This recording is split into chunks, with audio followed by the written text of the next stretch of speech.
When Daniel walked into a fancy restaurant for his first blind date in years, he had no idea the woman sitting across from him was Isabella Vaughn, the billionaire CEO who paid his salary. A fateful night changed everything as the lines between power and love began to blur. Follow this story to the end, like and comment with the city you're currently viewing to let me know how far my story has progressed. Daniel Carter stood in front of his bathroom mirror, adjusting his collar for the third time. The fabric felt stiff against his neck, unfamiliar. He couldn't remember the last time he'd worn a button-down shirt that wasn't for a work presentation. The reflection staring back at him looked tired, lines around his eyes that hadn't been there 5 years ago, jaw tight with the kind of tension that came from raising a kid alone while juggling 60-hour work weeks. "Dad, you look weird." He turned to find his daughter Mia leaning against the doorframe, arms crossed. She was 8 now, sharp as hell, with his dark hair and her mother's ability to cut straight through his bullshit. "Thanks, kid. Real confidence booster." "I mean, you look okay. Just not like you." She tilted her head. "Uncle Ryan made you do this, didn't he?" Daniel sighed, running a hand through his hair, and immediately regretting it when he remembered he'd actually tried to style it. "Your uncle thinks I need to get back out there." "What does that even mean?" "It means he won't stop bugging me until I go on this stupid date." Mia's eyes lit up. "A date? With who?" "No idea. That's kind of the point of a blind date." "That's so weird." She wrinkled her nose. "What if she's like really mean or boring? Then I'll eat fast and come home." He grabbed his jacket from the bed. "Mrs. Patterson's downstairs. Don't give her a hard time about bedtime." "I'm not 6, Dad. Could have fooled me last Tuesday when you tried to convince me that midnight was a social construct." She grinned, and for a second he saw the little girl who used to think he could fix anything. These days, she was growing up faster than he could keep pace with, asking questions he didn't always have answers to, pushing back against rules that used to be gospel. "Be good," he said, kissing the top of her head. "Have fun," she called as he headed downstairs. "Try not to be weird." The drive into downtown Chicago gave him too much time to think. His brother Ryan had been relentless about this for months, ever since Daniel had made the mistake of mentioning that work was going well and Mia was adjusting to 3rd grade. Ryan had taken that as code for, "My life is so empty and joyless that I desperately need romantic intervention," and had apparently decided to play matchmaker. Daniel had resisted, hard. But Ryan had a way of wearing people down, showing up at his apartment with takeout and guilt trips, texting him articles about how children of single parents did better when their parents modeled healthy relationships. That last one had been a low blow. So here he was, driving to some upscale restaurant he'd never heard of, about to meet a woman whose name he didn't even know.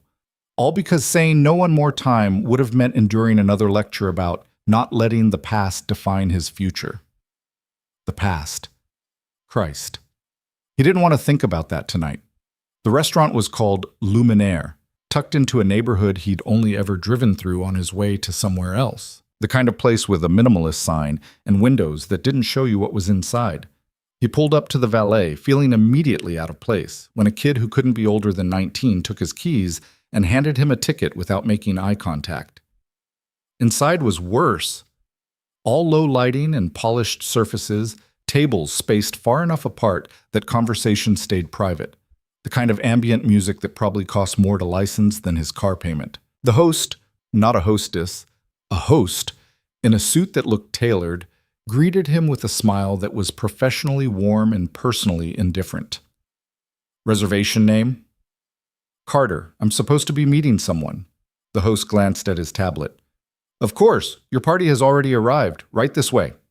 Daniel followed him through the dining room, trying not to calculate how much this meal was going to cost. Ryan had insisted on picking up the tab. My treat for being a good sport. But Daniel still felt the price tag hovering over everything. Cloth napkins, candles in actual glass holders, a wine list on its own leather-bound menu. They rounded a corner into a more secluded section of the restaurant, and the host gestured to a table near the window. "Enjoy your evening." Daniel's first thought was that there had been a mistake. The woman sitting at the table couldn't possibly be his date. She was too everything. Too poised, too elegant, too much like someone who belonged in this restaurant and 1,000 others like it. dark hair falling in waves past her shoulders, a black dress that was simple and probably cost more than his rent, the kind of posture that came from years of knowing exactly how much space you were allowed to take up. His second thought, arriving about half a second after the first, was much worse. He knew her. Not personally, not really. But he'd seen her in meetings from a distance. Company-wide emails with her signature at the bottom. The quarterly all-hands where she stood on a stage and talked about growth targets and strategic vision while he sat in the back row and tried to stay awake. Isabella Vaughn. His boss. Not his direct boss, there were layers of management between them, but functionally, yes. The CEO of the company he'd worked at for 3 years. The billionaire whose face sometimes showed up in business magazines in the break room. She looked up as he approached, and he watched the exact same realization hit her. Her expression didn't change much. She was too controlled for that, but something flickered in her eyes. Surprise. Then recognition. Then something that might have been horror, quickly buried. For a long moment, neither of them said anything. Mr. Carter. Her voice was level, professional, the same tone she used in meetings when someone presented a quarterly report. Ms. Vaughn.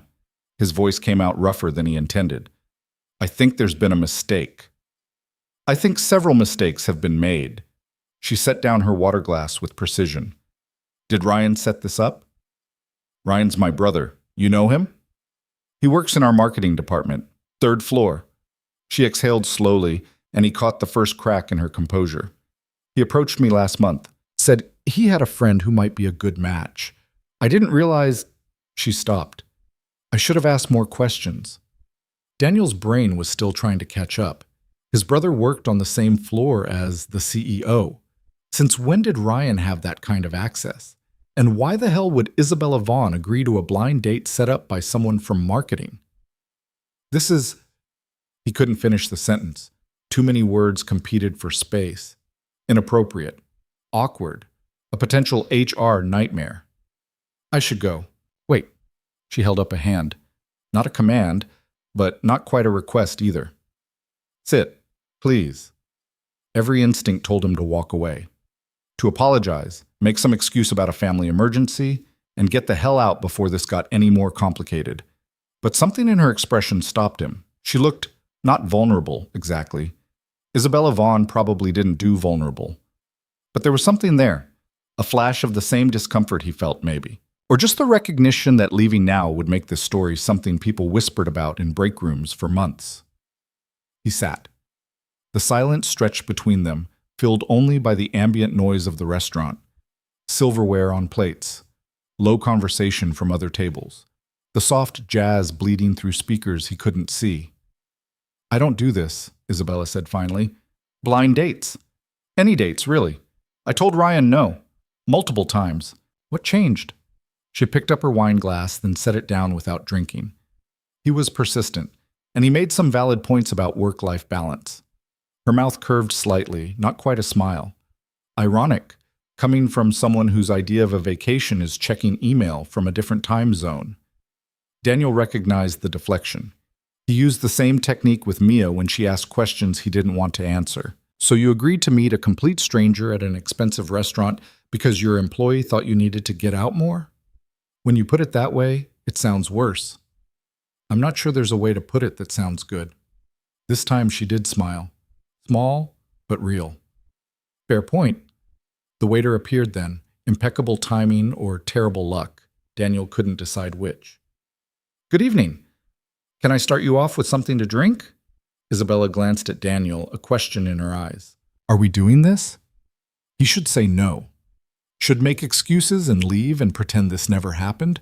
Monday morning, he'd see her in the all-hands meeting and they'd both act like they'd never met outside the context of office walls and corporate hierarchy. Scotch, he heard himself say. Neat. The Macallan 18 if you have it, Isabella added. Then, to Daniel, on me. Least I can do for the ambush. The waiter nodded and disappeared. Isabella folded her hands on the table, and Daniel noticed she wasn't wearing the rings she usually had on in meetings. No wedding band. He'd never heard anything about a husband, but also none of the other jewelry he'd seen. Just a simple watch that probably cost more than his car. So, she said, this is awkward. Understatement. We could leave, both of us. Pretend this never happened. Could we, though? Daniel leaned back in his chair. Tomorrow, I'm still going to know that my boss went on a blind date that my brother set up. You're still going to know that I own exactly one decent shirt, and it's the one I'm wearing right now. That's not information you can just forget. I forget things all the time. Quarterly reports, budget meetings, the names of half the people who work for me. She paused. That sounded worse than I meant it. Little bit, yeah. I meant, there are 5,000 people in this company. I can't know everyone. But you know me. I know of you. She met his eyes. Daniel Carter, Tech Operations. You fixed the server issue last year that saved us from losing a major client. You also filed a complaint about working conditions in the data center that led to a full review and updated safety protocols. He blinked. You remember that? I remember complaints that have merit, and people who aren't afraid to make them. The waiter returned with their drinks, and she waited until he left before continuing. You think I don't pay attention to what happens in my company? I think you have better things to do than memorize the name of everyone who sends an email to HR. Maybe I don't. She took a sip of her scotch. Or maybe I've learned that the people who speak up are usually the ones worth listening to. Daniel didn't know what to do with that. In 3 years at Vaughn Technologies, he'd never had a conversation with Isabella Vaughn that lasted longer than 30 seconds. Most of what he knew about her came from company newsletters and the occasional elevator ride where they'd stood in silence while she typed on her phone. She was a name on a building, a signature on a paycheck, not a person who remembered his complaint about faulty ventilation systems. Your turn, Isabella said. What do you know about me? Besides the fact that you're worth more money than I'll see in 10 lifetimes. Besides that. He considered lying, softening it, but something about the way she was looking at him, direct, unflinching, made him think she'd see through it. Not much, honestly. You started the company 7 years ago, grew it fast. You're on a bunch of boards and committees that I can't keep track of. You give good speeches about innovation and disruption, but you also make sure the coffee in the break room doesn't taste like motor oil, which is more than I can say for my last job. That's it? That's all that matters to me. I don't care where you went to college or what your favorite color is or any of that stuff. I care that my paycheck's clear and my work environment doesn't suck. He paused. And I guess I care that you apparently remember me filing a complaint about broken air conditioning, which is weird, but in a good way. She studied him for a moment, and he had the uncomfortable feeling of being assessed. Not judged. He'd been judged by people a lot less impressive than Isabella Vaughn, but measured. Like she was trying to figure out if he was being honest or just telling her what she wanted to hear. I grew up in Lansing, she said abruptly. Michigan. My dad worked in a factory. My mom cleaned houses. We didn't have money for college, so I worked 3 jobs and got loans I'm still paying off, even though I probably could write a check for the full amount tomorrow. She twisted the stem of her wine glass. I don't tell people that. The official bio says I worked my way through school, which is true. But it doesn't mention the part where I lived in my car for a semester because I couldn't afford rent and tuition. Daniel didn't say anything. Wasn't sure what to say. This wasn't the version of Isabella Vaughn that existed in company emails. I'm not telling you this for sympathy, she continued. I'm telling you because I want you to understand that I'm not... She gestured vaguely. I didn't grow up like this. The money, the restaurants, all of it, that came later. And sometimes I think people assume I don't remember what it's like to check your bank account before buying groceries, but I do. I remember all of it. Why are you telling me? Because you asked what you should know about me, and that's what matters. Not where I went to college or what my favorite color is. She met his eyes. And because if we're going to sit here and have this deeply uncomfortable conversation, we might as well be honest. The waiter returned, asking if they were ready to order. Neither of them had looked at the menu. Isabella ordered something Daniel didn't catch, too focused on trying to reconcile the woman across from him with the figure he'd built up in his head. The untouchable CEO, the billionaire who lived in a different world. She was still those things, but she was also someone who remembered living in her car, who paid attention to complaints about ventilation, who agreed to a blind date because an employee in marketing wouldn't stop asking. I have a daughter, Daniel said once the waiter left. Mia. She's 8. Her mom and I, that didn't work out. He left when Mia was 3. Haven't heard from her since. Isabella's expression shifted. Not pity, he would have hated that, but something closer to understanding. That's hard. Some days more than others. Mia's great, smart, funny, doesn't take shit from anyone, including me. He smiled despite himself. But raising a kid alone while working full-time isn't exactly the life I imagined at 25. What did you imagine? Doesn't matter. That life didn't happen. It matters if it's still taking up space in your head. He looked at her, surprised by the directness. You always this blunt? Usually more so. I'm being polite because this situation is already a disaster. She leaned forward slightly.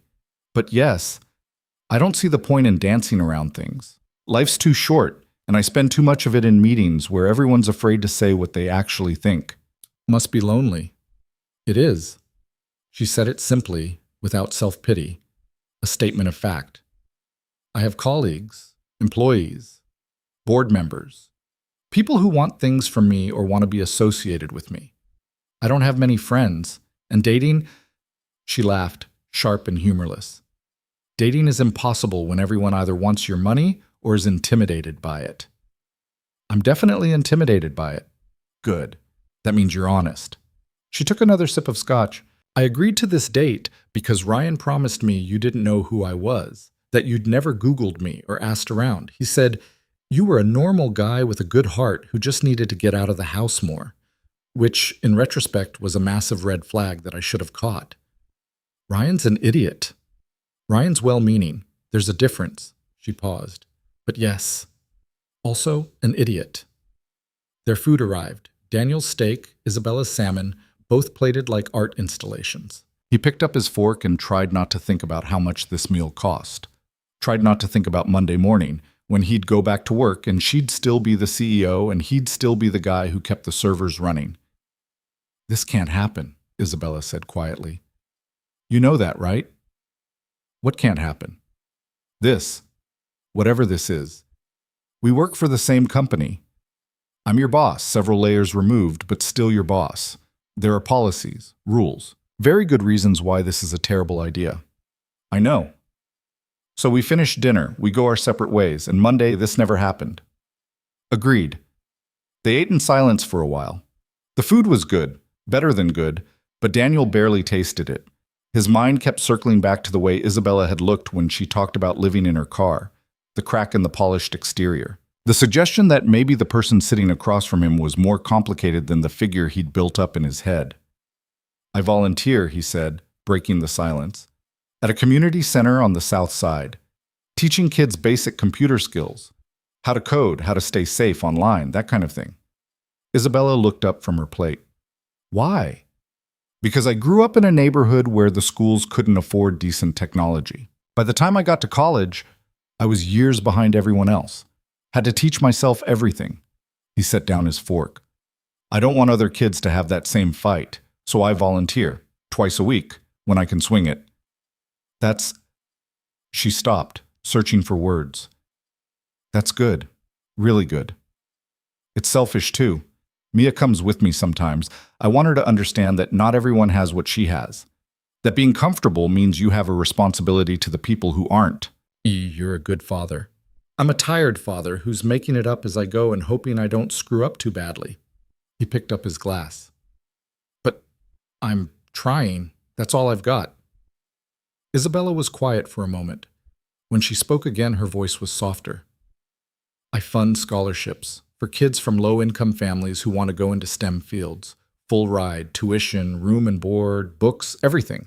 I don't publicize it. There's no press release or photo op. She shrugged. I remember what it's like to want something and not be able to afford it, so I try to make it easier for other people. How many scholarships? This year, 43. She met his eyes. But if you tell anyone at work, I'll deny it.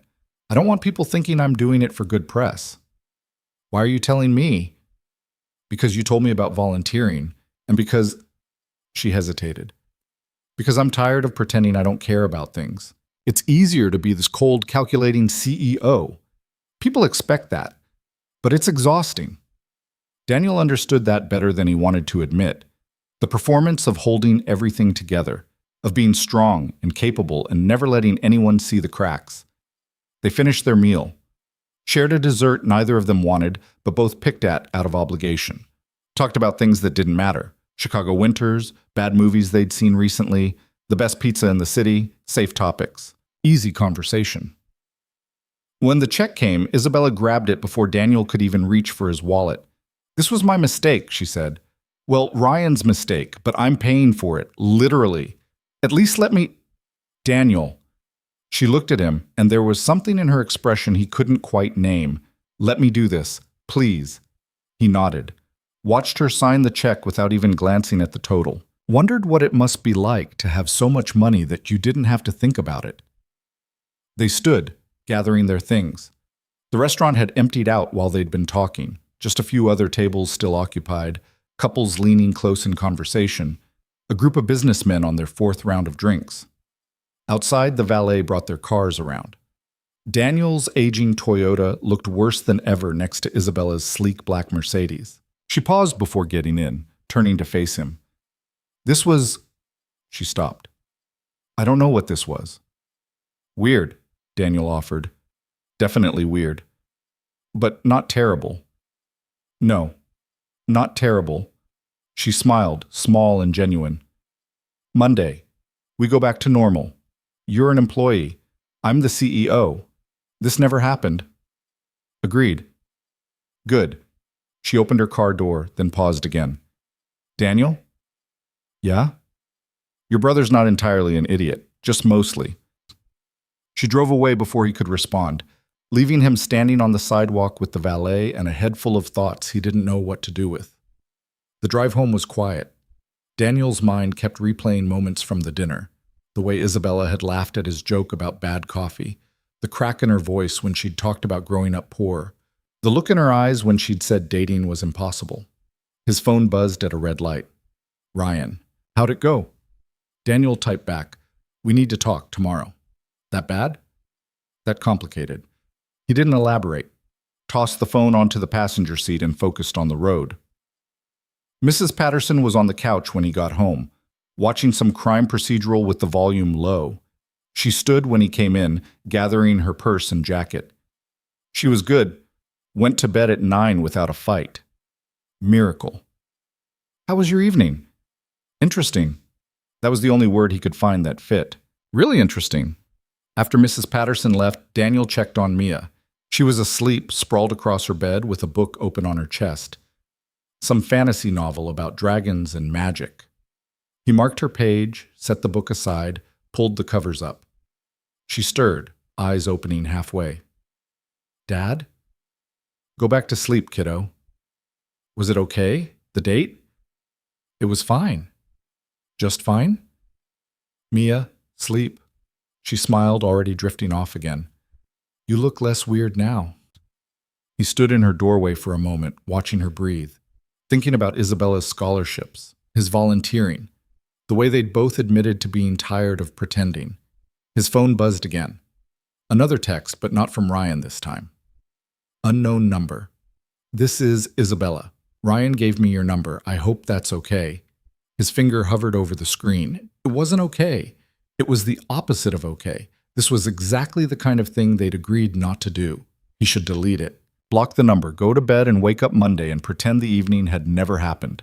He typed back, "It's okay." 3 dots appeared, disappeared, appeared again. I shouldn't have texted. Probably not. But I wanted to say thank you for staying, for being honest, for not treating me like I'm made of glass. Daniel sat on the couch, staring at the message. Thought about all the reasons this was a bad idea. The policies. The power dynamics. The fact that he had a daughter to think about and couldn't afford to lose his job over something as stupid as texting his boss after a blind date. You're not made of glass. You're just a person who happens to have a lot of money and a fancy job title. Just a person. I like that. He should stop. Should say goodnight and put the phone away and let this end here. "Good night, Isabella." "Good night, Daniel." He deleted the conversation, sat in the dark living room for a while, thinking about everything and nothing. Monday would come. They'd go back to their separate worlds. This would be a story he'd tell himself sometimes, late at night when he couldn't sleep. The time he accidentally went on a date with a billionaire CEO and lived to tell the tale. That's what he told himself. But even as he climbed into bed and closed his eyes, he knew it wasn't true. Something had shifted. Something had changed. And Monday was going to be a hell of a lot more complicated than he wanted to admit. Monday morning came too fast. Daniel woke up to Mia jumping on his bed at 6:30, already dressed for school and holding a waffle she'd apparently made herself. It was burned on one side and still frozen in the middle, but he ate it anyway because the look on her face told him she was proud of the attempt. "You're up early," he said, checking his phone. No new messages. He'd checked 3 times already since waking up, which was ridiculous, and he knew it. "Field trip today, Science Museum." She bounced on her heels. "Can I have money for the gift shop?" "How much?" 20? Try again. 10? He pulled a 10 from his wallet, then added a 5. "Don't spend it all on candy." "I'm not 6, Dad." "You say that a lot lately." "Because it's true a lot lately." She grabbed her backpack. "Are you okay? You look weird again." "I look the same as I always do." "No, you look like you do when you're thinking too hard about something. Like when the servers crash and you get that face." He didn't have a face, except apparently he did, and his 8-year-old could read it better than he could hide it. "I'm fine. Just tired." Was the date really that bad? It wasn't bad. It was just... He stopped, because how the hell was he supposed to explain this to a kid?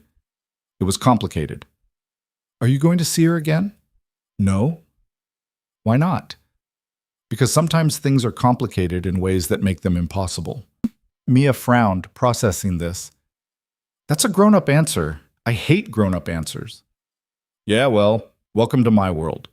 He dropped her at school and sat in the parking lot for 10 minutes afterward, watching kids stream through the doors, thinking about what he was going to say if he ran into Isabella at work, thinking about whether he should have responded to her text differently, thinking about all the ways this could go wrong if he wasn't careful. His phone rang. Ryan. Daniel answered on the 3rd ring. "We need to talk." "That's exactly what I was going to say. Coffee in 20? I'm already late for work." "This won't take long. There's a place near your office, Bruno's." Daniel sighed. "Fine, 20 minutes." Bruno's was the kind of coffee shop that served drinks with too many words in their names and charged $7 for something that used to cost $2. Ryan was already there, sitting at a corner table with 2 cups in front of him. "I got you a black coffee. Figured you wouldn't want any of the fancy stuff." "Smart." Daniel sat down, took a long drink. It was good coffee, at least. "What the hell were you thinking?" "I was thinking my brother hasn't been on a date in 5 years and needed a push." "A push is setting me up with someone from your gym or your book club or whatever. Not your boss, not the CEO of the company I work for." Ryan had the grace to look embarrassed. "I didn't think it would be a problem. You work in different departments, different floors. It's not like you'd run into each other every day." "That's not the point." "Then what is the point?" Daniel set down his cup harder than he meant to. "The point is that there are about 1,000 ways this could blow up in my face. HR policies, workplace gossip, the fact that she could fire me with a phone call if things went south. She wouldn't do that." "You don't know that." "Actually, I do." Ryan leaned forward. "Isabella's not like that. She's fair. She cares about her employees. Hell, she remembered your name from one complaint you filed 2 years ago. Does that sound like someone who'd fire you over a bad date?" "It sounds like someone who pays attention, which makes this whole thing even more complicated." Ryan was quiet for a moment, stirring his coffee even though it didn't need stirring. How did it go, really?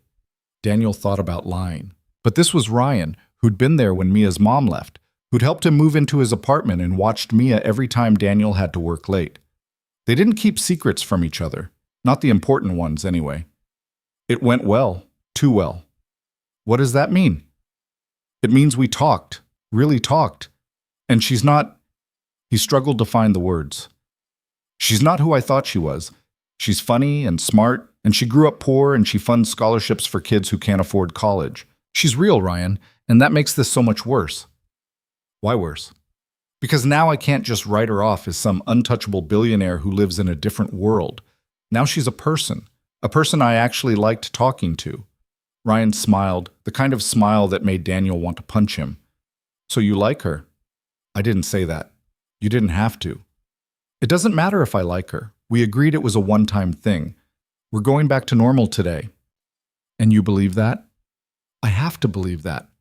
Ryan picked up his coffee, studying Daniel over the rim. You know what your problem is? I'm sure you're about to tell me. You're so busy protecting yourself that you never let anything good happen. You've been alone for 5 years because you're terrified of getting hurt again. I'm alone because I have a daughter to raise and a job that takes up 60 hours a week. Bullshit. You're alone because it's easier than being vulnerable. Ryan set down his cup. I'm not saying you should chase after Isabella Vaughn and risk your job. I'm saying maybe don't close the door before you know what's on the other side. You sound like a greeting card. I sound like someone who wants his brother to be happy. Daniel didn't have a response to that. He finished his coffee in silence, checked the time. I need to get to work. Think about what I said. I'll think about how you ambushed me with my boss and almost gave me a heart attack. That too, Ryan grinned. But seriously, think about it. The office felt different when Daniel walked in. Nothing had changed. Same gray cubicles, same hum of computers, same smell of burnt coffee from the break room. But everything felt off-kilter, like someone had tilted the world a few degrees and he was the only one who noticed. He made it to his desk without running into anyone important. Logged in, checked his email. 43 unread messages, most of them automated alerts from systems that probably didn't need monitoring but sent notifications anyway. Carter. He looked up. His manager, Steve, stood at the entrance to his cubicle, holding a file folder and looking annoyed. Steve always looked annoyed. It was his default expression. Yeah? Conference room B, 10 minutes. What's this about? Performance review. Daniel's stomach dropped. That's not scheduled until next month. Plans changed, 10 minutes. Steve walked away before Daniel could ask anything else. Performance reviews didn't just move up without reason, especially not to a random Monday in April. Daniel's mind immediately went to the worst-case scenario. Someone had seen him with Isabella. Someone had reported it. He was about to get fired for fraternizing with a superior, even though they hadn't fraternized. They just had dinner and a conversation and a text exchange that he'd deleted. He should have blocked her number, should have made it clear that this couldn't happen. Conference room B was small and windowless, the kind of room where bad news got delivered. Steve was already there, along with someone from HR whose name Daniel could never remember. Linda? Lydia? She had a laptop open and an expression that gave away nothing. Sit down, Daniel. Steve gestured to a chair. Daniel sat. What's going on? We've received some concerns about your work. Concerns? Specifically regarding your access to financial systems. The HR woman, definitely Lydia, turned her laptop to face him. On the screen was a spreadsheet, highlighted cells showing transactions Daniel had never seen before. Can you explain these? He leaned forward, scanning the data. They were system transfers, moving small amounts between accounts. Nothing huge, $50 here, $100 there, but enough to add up. And they were all tagged with his login credentials. I didn't do this. These show your username and password. I don't care what they show. I didn't do this. His voice came out sharper than he intended. I have access to those systems for maintenance, not transactions. I've never moved money between accounts. That's not my job. Steve exchanged a glance with Lydia. We need to investigate. Investigate what? Someone's using my credentials. That's fraud, not a performance issue. We understand your position, but until we can verify... Verify what? That I'm not stealing from the company? Daniel stood up, chair scraping against the floor. I've worked here for 3 years. I've never had a single complaint about my integrity. And now you're accusing me of financial fraud based on a spreadsheet? We're not accusing you of anything, Lydia said, her voice maddeningly calm. We're simply investigating irregularities. By suspending me? By asking you to step back from financial system access until we can determine what happened. It took everything Daniel had not to walk out, to not tell them exactly where they could shove their investigation. But he had Mia to think about, bills to pay, a life that depended on this paycheck clearing every 2 weeks. Fine, investigate. But I didn't do this. We appreciate your cooperation, Steve said, standing. You can return to your regular duties for now. We'll be in touch. Daniel left the conference room feeling like he'd been hit by a truck. His hands were shaking, adrenaline and anger mixing into something that made his chest tight. He walked past his cubicle, past the break room, straight to the stairwell where no one would see him lose his composure. He sat on the steps, head in his hands, trying to breathe through the panic. This wasn't real. This couldn't be real. He'd done everything right, followed every protocol, never accessed anything he wasn't supposed to access. Someone had set him up. The thought arrived cold and clear. Someone with access to his credentials had used them to move money, and now he was taking the fall. The question was who? And why? His phone buzzed, a text from an unknown number, but he recognized it immediately. "Are you okay?" Isabella. Of course she knew. She probably got alerts about every investigation in the company, probably had the spreadsheet on her desk right now. He shouldn't respond. This was exactly the kind of thing that could make everything worse, but his fingers moved before his brain caught up. Been better. I heard about the meeting. You mean the meeting where I got accused of stealing? You weren't accused. They're investigating irregularities. Same thing. 3 dots appeared, disappeared, appeared again. It's not the same thing, and for what it's worth, I don't believe you did it. Daniel stared at the message. She didn't believe him. The CEO of the company, who had every reason to assume he was guilty, didn't believe he'd stolen money. Why not? Because I pay attention to the people who work for me, and you're not someone who steals. You don't know me well enough to make that call. I know enough. He wanted to believe her, wanted to trust that this would blow over and everything would go back to normal. But normal had been slipping away since Friday night, and he wasn't sure he could get it back. I can't lose this job. You won't. You can't promise that. Watch me. The dots disappeared. No follow-up. Just those 2 words, confident and absolute. Like she could fix this with sheer force of will. Maybe she could. She was Isabella Vaughn. She'd built a company from nothing, survived in an industry that chewed people up and spit them out. If anyone could make a problem disappear, it was her. But that wasn't how this was supposed to work. He wasn't supposed to need rescuing, and she wasn't supposed to be the one doing the rescuing. He deleted the conversation again, stood up, straightened his shirt, and went back to his desk. The rest of the day crawled by. Daniel kept his head down, answered emails, ran diagnostics on systems that didn't need diagnostics. Every time someone walked past his cubicle, he tensed, expecting another summons to a conference room. Another accusation. It didn't come. By 5 o'clock, he was exhausted. Not from the work, he'd barely done any, but from the constant vigilance, the waiting for the other shoe to drop. He picked up Mia from after-school care, listened to her talk about the science museum, nodded in the right places even though his mind was elsewhere. She showed him a rock she'd bought at the gift shop, some kind of geode that sparkled when you held it up to the light. "It's supposed to have healing properties," she said. "The lady at the shop said so. That's just marketing, kiddo." "Maybe, but it's still cool." She turned it over in her hands. "Dad, are you sure you're okay? Why does everyone keep asking me that?" "Because you're doing the thing where you pretend everything's fine, but it's obviously not." He pulled into their apartment complex, parked, turned to face her. "Work stuff. Nothing for you to worry about." "Is it bad work stuff?" "It's complicated work stuff." Another grown-up answer. "I'm a grown-up. That's all I've got." She studied him with those 2 old eyes, the ones that saw more than he wanted her to see. "If something's wrong, you'd tell me, right? If it's something you need to know about, yes. But you get to decide what I need to know. That's how being a parent works." She didn't look satisfied with that answer, but she dropped it, grabbed her backpack and her geode and headed inside. Daniel followed, feeling the weight of the day settle into his bones. He made dinner, spaghetti from a jar, nothing fancy, and they ate in front of the TV because neither of them had the energy for conversation. Mia did her homework at the kitchen table while he cleaned up, and by 8:30 she was in bed with another fantasy novel, this one about wizards and ancient prophecies. "Night, Dad." "Night, kiddo." He was halfway down the hall when she called out again. "Dad?" "Yeah?" "I think grown-ups make things more complicated than they need to be." He smiled despite everything. "You're probably right." His phone rang at 9:15. Unknown number, but he answered anyway because, at this point, what did it matter?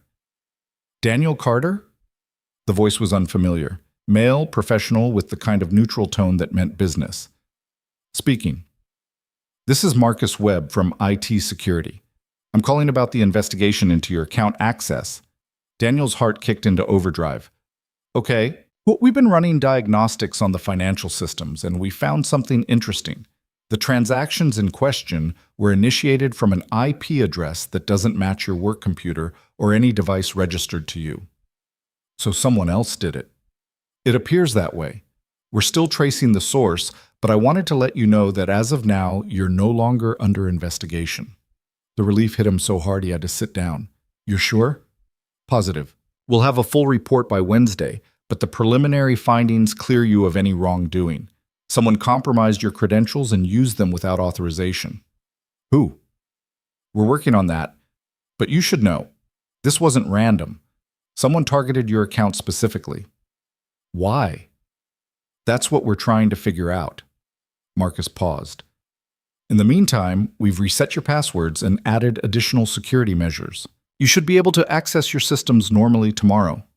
Thank you. Just doing my job. Have a good night, Mr. Carter. The line went dead. Daniel sat on the couch, phone still in his hand, trying to process what he'd just heard. Someone had targeted him, set him up.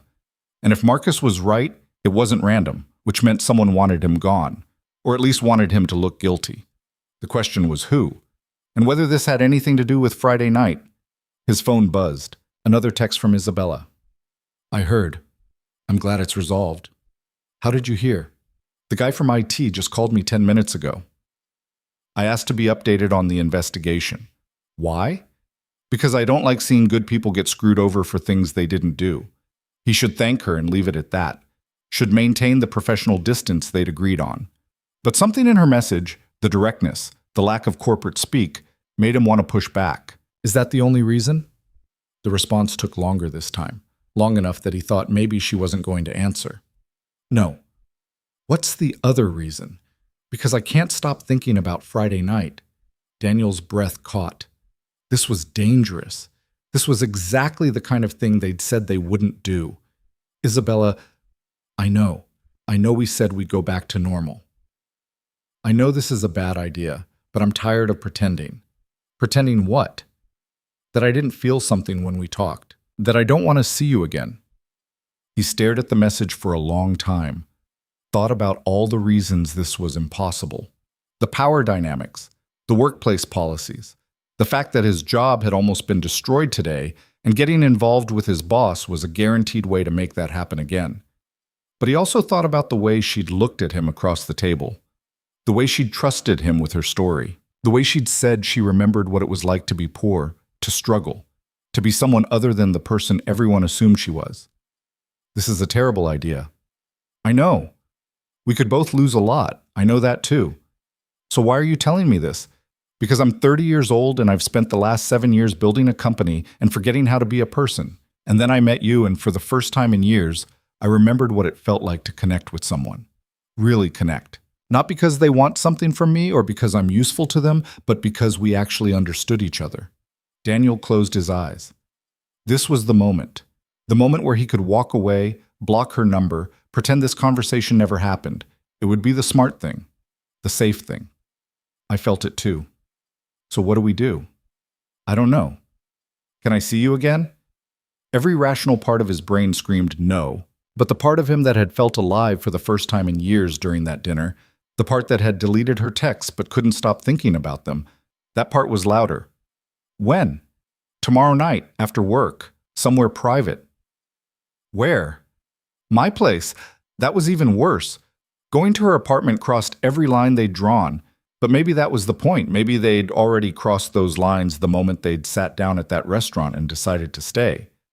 Send me the address. You're sure? No, but I'm doing it anyway. Okay. Tomorrow, 7 o'clock. He deleted the messages, sat in the dark living room, heart pounding, wondering what the hell he'd just agreed to. Tuesday at work was quieter.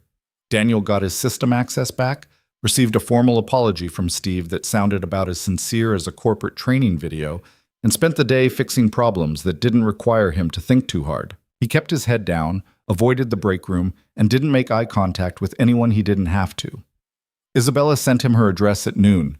A building in the Gold Coast, the kind of neighborhood where doormen wore suits and parking spots cost more than his monthly rent. He looked it up on his phone during lunch, zooming in on the street view, trying to imagine walking through that door. This was insane. This was career suicide waiting to happen. But at 6:30, he found himself texting Mrs. Patterson to ask if she could watch Mia for a few hours. And at 7, he was standing in front of Isabella's building, telling the doorman he was expected.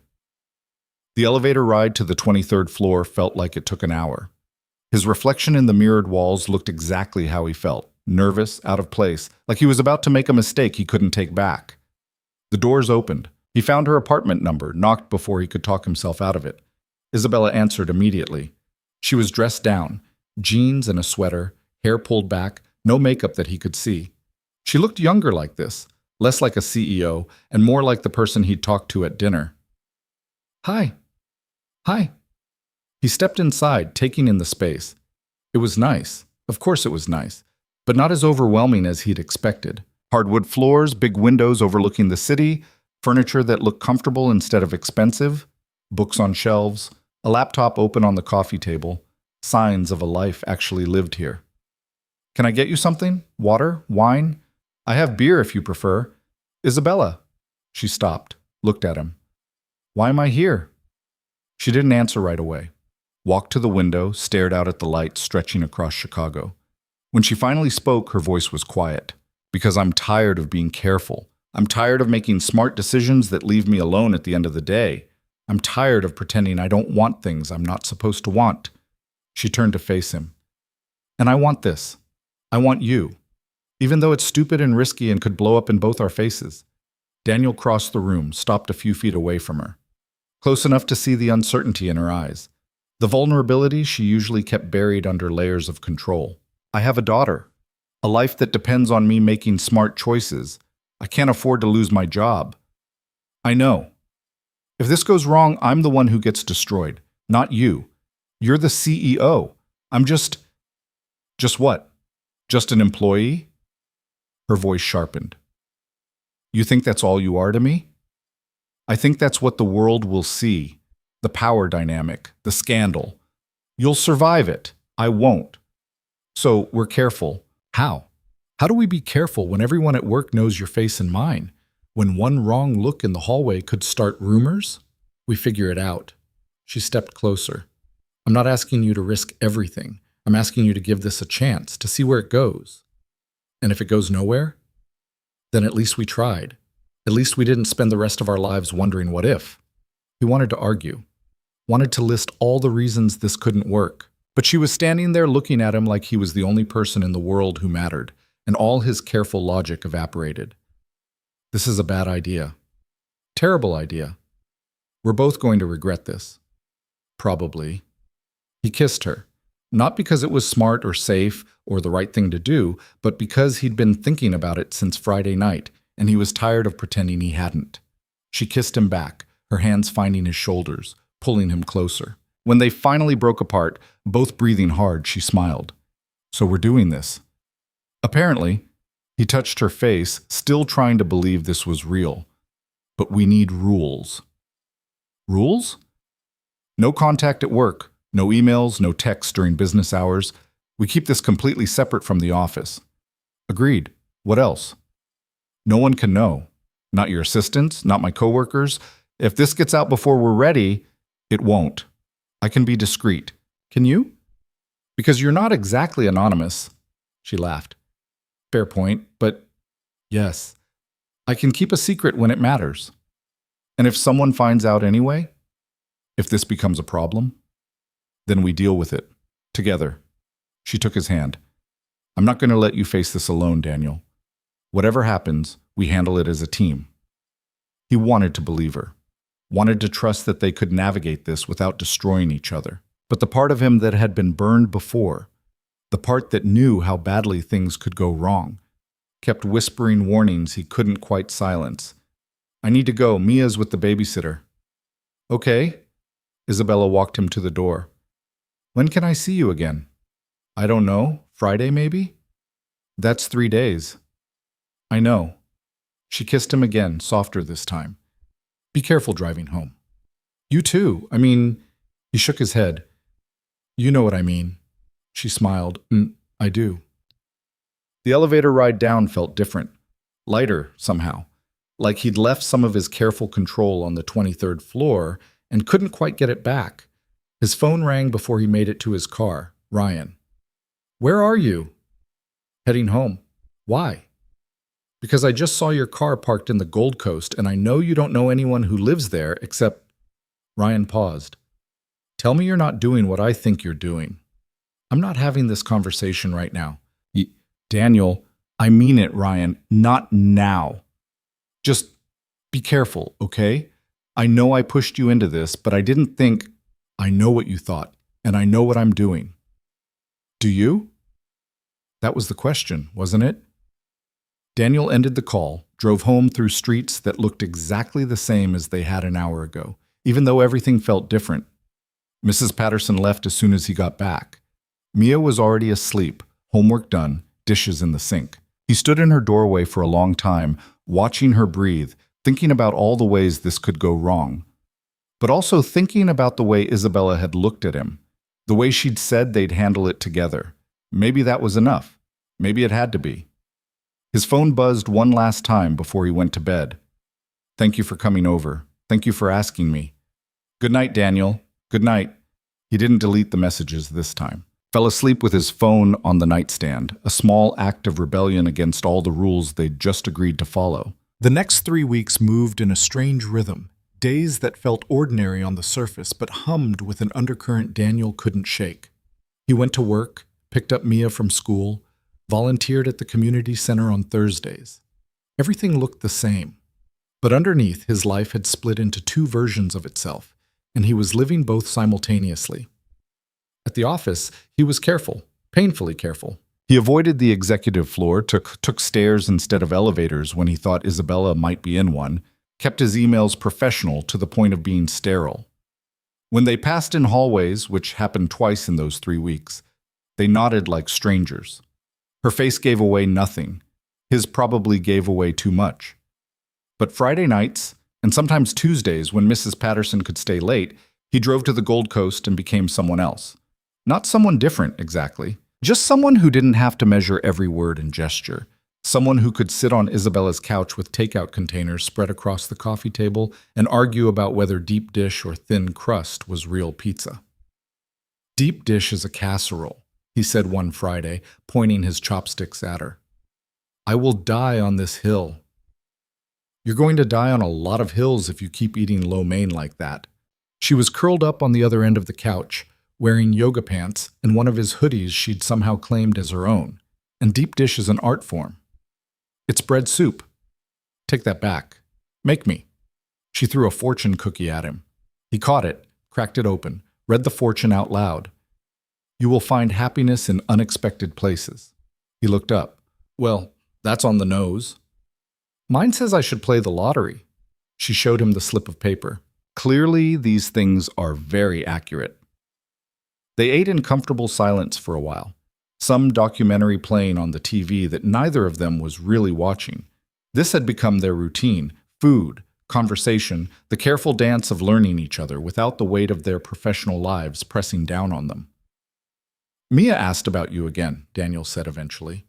Isabella set down her container. What did you tell her? That I'm seeing someone. That it's new and complicated and I'm not ready to introduce them yet. How did she take it? She said I used the word complicated too much and that I should just bring you over for dinner so she can decide if she likes you. She sounds terrifying. She is. 8 going on 30. He picked at his noodles. I hate lying to her. You're not lying. You're just omitting the truth. That's the same thing. Isabella was quiet for a moment. Do you want to introduce us? The question caught him off guard. They'd been careful to keep this thing between them contained, separate from the rest of their lives. Meeting Mia would mean acknowledging that this was more than just stolen evenings and careful planning. It would make it real in a way that scared him. I don't know. Maybe. Eventually. He set down his food. What about your life? Am I just this secret you keep locked away? Do your friends know about me? I don't have many friends. That's not an answer. It's the answer. She pulled the hoodie tighter around herself. I have colleagues, business associates, people I see at charity events who make small talk and forget my name the next day. But actual friends? People I trust? That list is very short. How short? 2 people. My assistant Marcus, who's been with me since I started the company, and a woman named Claire I went to college with who now lives in Seattle, and we talk maybe once a month. She looked at him. I'm not good at letting people in, Daniel. I learned early that vulnerability gets weaponized. That's a lonely way to live. It's a safe way to live. Those aren't the same thing. I know. She shifted closer, resting her head on his shoulder. But then you showed up and made me want to be less safe, which is inconvenient. He kissed the top of her head. Sorry for the inconvenience. You should be. They stayed like that until Daniel's phone alarm went off at 10:30, his signal that he needed to leave to get home before Mrs. Patterson's rate went up. Isabella walked him to the door like she always did, kissed him like she was trying to memorize the shape of his mouth. Same time next week? If I can swing it. He touched her face. I'll text you. Be careful driving. Always am. But careful wasn't enough. That became clear the following Tuesday when Daniel walked into work and found his brother waiting by his desk, looking like he'd been up all night. We need to talk, Ryan said without preamble. Daniel glanced around. The office was filling up with the morning crowd, people getting coffee and booting up computers. Not here. They went to the parking garage, found a corner away from the security cameras. Ryan leaned against a concrete pillar, arms crossed, jaw tight. People are talking. Daniel's stomach dropped. About what? About you. About where you've been going on Friday nights. About why you've been so distracted lately. Ryan's voice was low, urgent. Someone from accounting saw your car in the Gold Coast 3 weeks ago. Then again last week. They put it together. Well, put what together? Don't play dumb. They know you're seeing someone. And they know that neighborhood is where Isabella lives because there was this whole thing last year about her buying a penthouse, and it was in the business section of the Tribune. Ryan ran a hand through his hair. They're connecting dots, Daniel, and when those dots connect, this whole thing explodes. Who's they? Does it matter? One person tells another, who tells another, and suddenly everyone knows, or thinks they know. We've been careful. Not careful enough, apparently. Ryan pushed off the pillar. Look, I'm not trying to be a dick about this. I set you 2 up. I wanted this to work. But I also don't want to see you get destroyed because someone in accounting likes to gossip. Daniel leaned against the wall, the cold concrete seeping through his shirt. What do I do? End it, or come clean. Those are your options. Coming clean means HR investigations. Conflict of interest reviews, probably losing my job. And ending it means you give up something that clearly makes you happy. Ryan's expression softened. I'm sorry, man. I really am. But this is the corner you've been backed into. Daniel drove home that night with Ryan's words circling his brain like vultures. End it or come clean. 2 options, both terrible. He picked up Mia from school, helped her with homework, made dinner that neither of them ate much of. She asked if he was okay 3 times before he finally snapped at her. I'm fine, Mia. Can you just drop it? She stared at him, hurt flashing across her face before she buried it. Fine. Whatever. She disappeared into her room. Daniel sat at the kitchen table, head in his hands, hating himself. This was what happened when you tried to live 2 lives. Eventually, the walls between them crumbled and everything collapsed. He texted Isabella at 9. We need to talk. Her response came immediately. What's wrong? Can I come over? Now? Yeah. I'll tell the doorman to expect you. Mrs. Patterson arrived 20 minutes later, giving him a look that said she knew something was wrong but wouldn't push. Mia stayed in her room, door closed, music playing too loud. He knocked once. I have to go out for a bit. I'm sorry for snapping at you. No response. He left anyway because staying would mean explaining things he didn't know how to explain. Isabella opened her apartment door before he could knock. She was in work clothes still, which meant she'd come straight home from the office. Blazer, slacks, heels, she kicked off as soon as the door closed. What happened?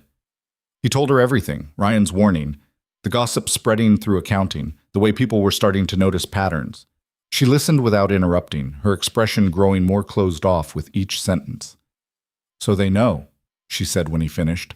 They suspect. No one has proof, but it's only a matter of time. What do you want to do? I don't know. Ryan said I should either end this or come clean, but both of those options are... He stopped. I can't lose my job, Isabella. Mia depends on me, and I can't drag you through some HR nightmare because I was stupid enough to think we could keep this hidden. You weren't stupid. I was the one who pushed for this. We both pushed for this. We both knew the risks. She walked to the window, that same spot where she'd stood the first night he came over. The city lights stretched out behind her, millions of people living their lives without having to choose between love and survival. What if we did come clean? She said quietly. You heard what I just said. I heard you, but what if there was a way to do it that didn't destroy you? She turned to face him. I could restructure some policies, make it clear that relationships between employees at different levels are permitted as long as they're disclosed and managed properly. Create protection so you can't be fired or retaliated against. That's not how the world works. It's how my company works if I say it does. Isabella, you can't just rewrite the rules because we're sleeping together. I'm not rewriting them for us. I'm rewriting them because they're outdated and unfair, and they punish people for being human. Her voice sharpened. You think you're the only person in this company who's ever fallen for someone they work with? You think rigid policies that force people to choose between their jobs and their personal lives actually help anyone? That's not the point. Then what is the point? That we should hide in shadows because other people might talk? That we should end something good because it's inconvenient for corporate structure? She crossed the room, stood in front of him. I spent 7 years building this company. I get to decide what values it represents. And I'm deciding that it doesn't punish people for being in relationships. People will say you're doing it for me, that you're abusing your power. Let them. I'll survive gossip. I've survived worse. But will I? He took her hands. You keep talking about protecting me, but you can't protect me from everything. If we go public with this, I become the guy who slept his way into the CEO's good graces. That's the story people will tell. Not the one about us meeting on a blind date or actually liking each other, just the scandal. So we give them a different story. How? She was quiet for a long moment, thinking. We own it. We tell the truth before the rumors get too loud. We disclose the relationship through proper channels, we follow whatever protocols HR sets up, and we make it clear that this is legitimate. Not some sordid affair, but two adults who met and connected and decided to see where it goes. You're really willing to do that? Put yourself and your company through that scrutiny? For you? Yes. She said it simply, like it was the most obvious thing in the world. I told you I wasn't going to let you face this alone. I meant it. Daniel wanted to believe her, wanted to trust that they could navigate this without losing everything.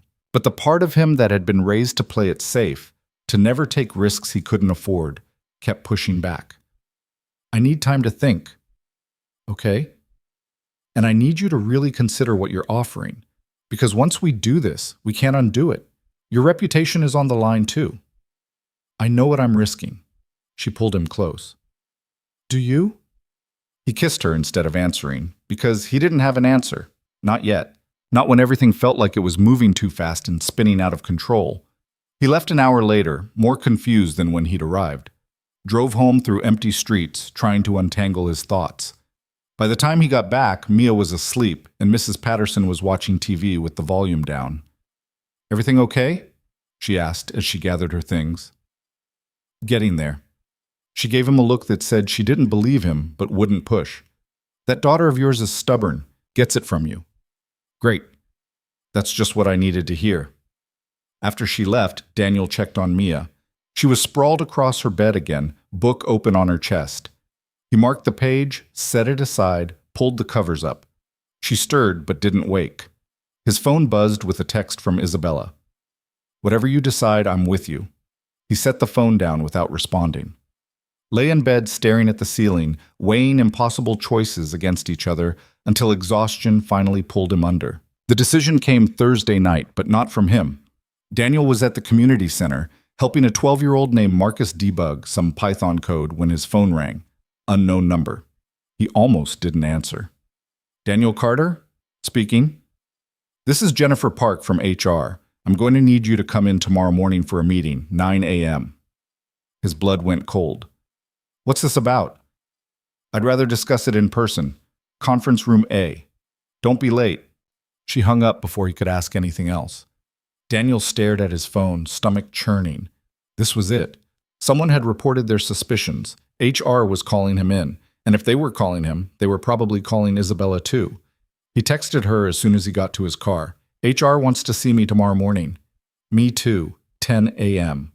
They know, probably. What do? We tell the truth. He drove home on autopilot, barely registering the road. Mia was at a friend's house for a sleepover, which meant he had the apartment to himself. He should have been grateful for the quiet. Instead, it just gave him more space to spiral. His phone rang at 8. Isabella. Hi. Hi. Her voice sounded steadier than he felt. Are you okay? Not even a little bit. Yeah, me neither. He heard ice clinking in a glass. I've been through a lot of difficult meetings in my life. Board reviews, investor presentations, federal audits. This might be the worst one.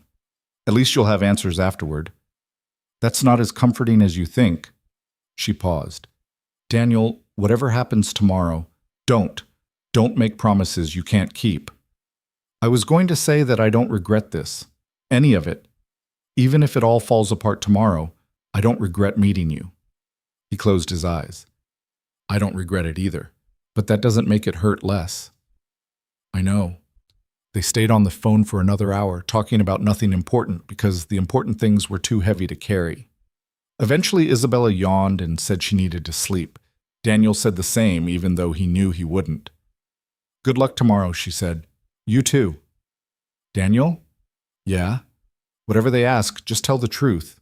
Don't try to protect me. Don't try to make it sound better than it is. Just be honest. Okay. Promise me. I promise. Friday morning arrived too fast. Daniel got to the office at 8:45, stopped by his desk to drop off his bag, and headed straight to conference room A. Jennifer Park was already there, along with Steve and someone from legal whose name Daniel didn't catch. All three of them had the same carefully neutral expression. Mr. Carter, thank you for coming. Jennifer gestured to a chair. Please sit.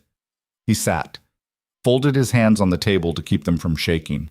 We've received some concerns about your conduct outside of work, Jennifer began, specifically regarding a relationship you may be having with another employee. Okay. Can you tell us if you're currently involved in a romantic or sexual relationship with anyone who works at Vaughn Technologies? This was the moment. The point where he could lie, deny everything, and hope the rumors died down. Or he could do what Isabella asked and tell the truth. Yes, I'm seeing someone who works here.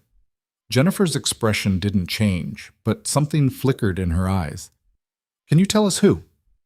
Isabella Vaughn. Steve's eyebrows shot up. The legal guy wrote something down. Jennifer just nodded like she'd expected it. How long has this relationship been going on? About 3 weeks. We met on a blind date about a month ago. Neither of us knew we worked together until we saw each other at the restaurant. And you continued the relationship despite the conflict of interest? We tried not to. We agreed it was a bad idea, but he stopped, choosing his words carefully. We kept seeing each other anyway. Were you aware of company policies regarding relationships between employees at different organizational levels? Yes. And you chose to violate those policies anyway? I chose to see someone I cared about. I didn't think of it as violating policy. I thought of it as my personal life. Jennifer exchanged a glance with the legal guy. Mr. Carter, you understand that Ms. Vaughn is not just another employee. She's the CEO. The power dynamic in this relationship is significant. I know who she is. Do you feel that you were coerced or pressured into this relationship in any way? That question landed like a punch. No, absolutely not. If anything, I was the one who hesitated. Isabella, Ms. Vaughn, she's been nothing but respectful. But you acknowledge that her position gives her power over your employment. On paper, sure, but that's not how this happened. We met as people first. We didn't even want to work together once we realized the situation. He leaned forward. Look, I know how this looks. I know what people are going to think. But this isn't some scandal where the boss is taking advantage of an employee. We're two adults who met by accident and decided to see where it went.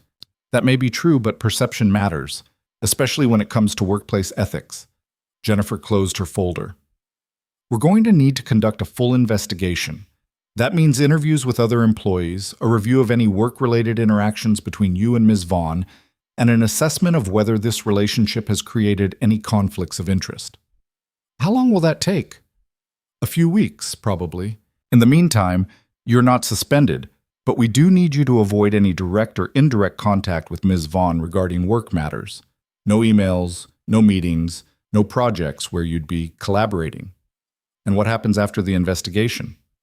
That depends on what we find. Jennifer stood, signaling the meeting was over. We'll be in touch. You're free to return to your desk. Daniel left the conference room feeling like he'd been hit by a truck. His hands were still shaking. His heart was racing. He made it to the bathroom before his legs gave out, sitting in a stall with his head between his knees trying to breathe through the panic. This was real. This was happening. And whatever happened next was out of his control. His phone buzzed, a text from Isabella. How did it go? About as bad as expected. You? Same. They're investigating. I know, they told me. I'm sorry. Don't be. We knew this was coming. He wanted to say more.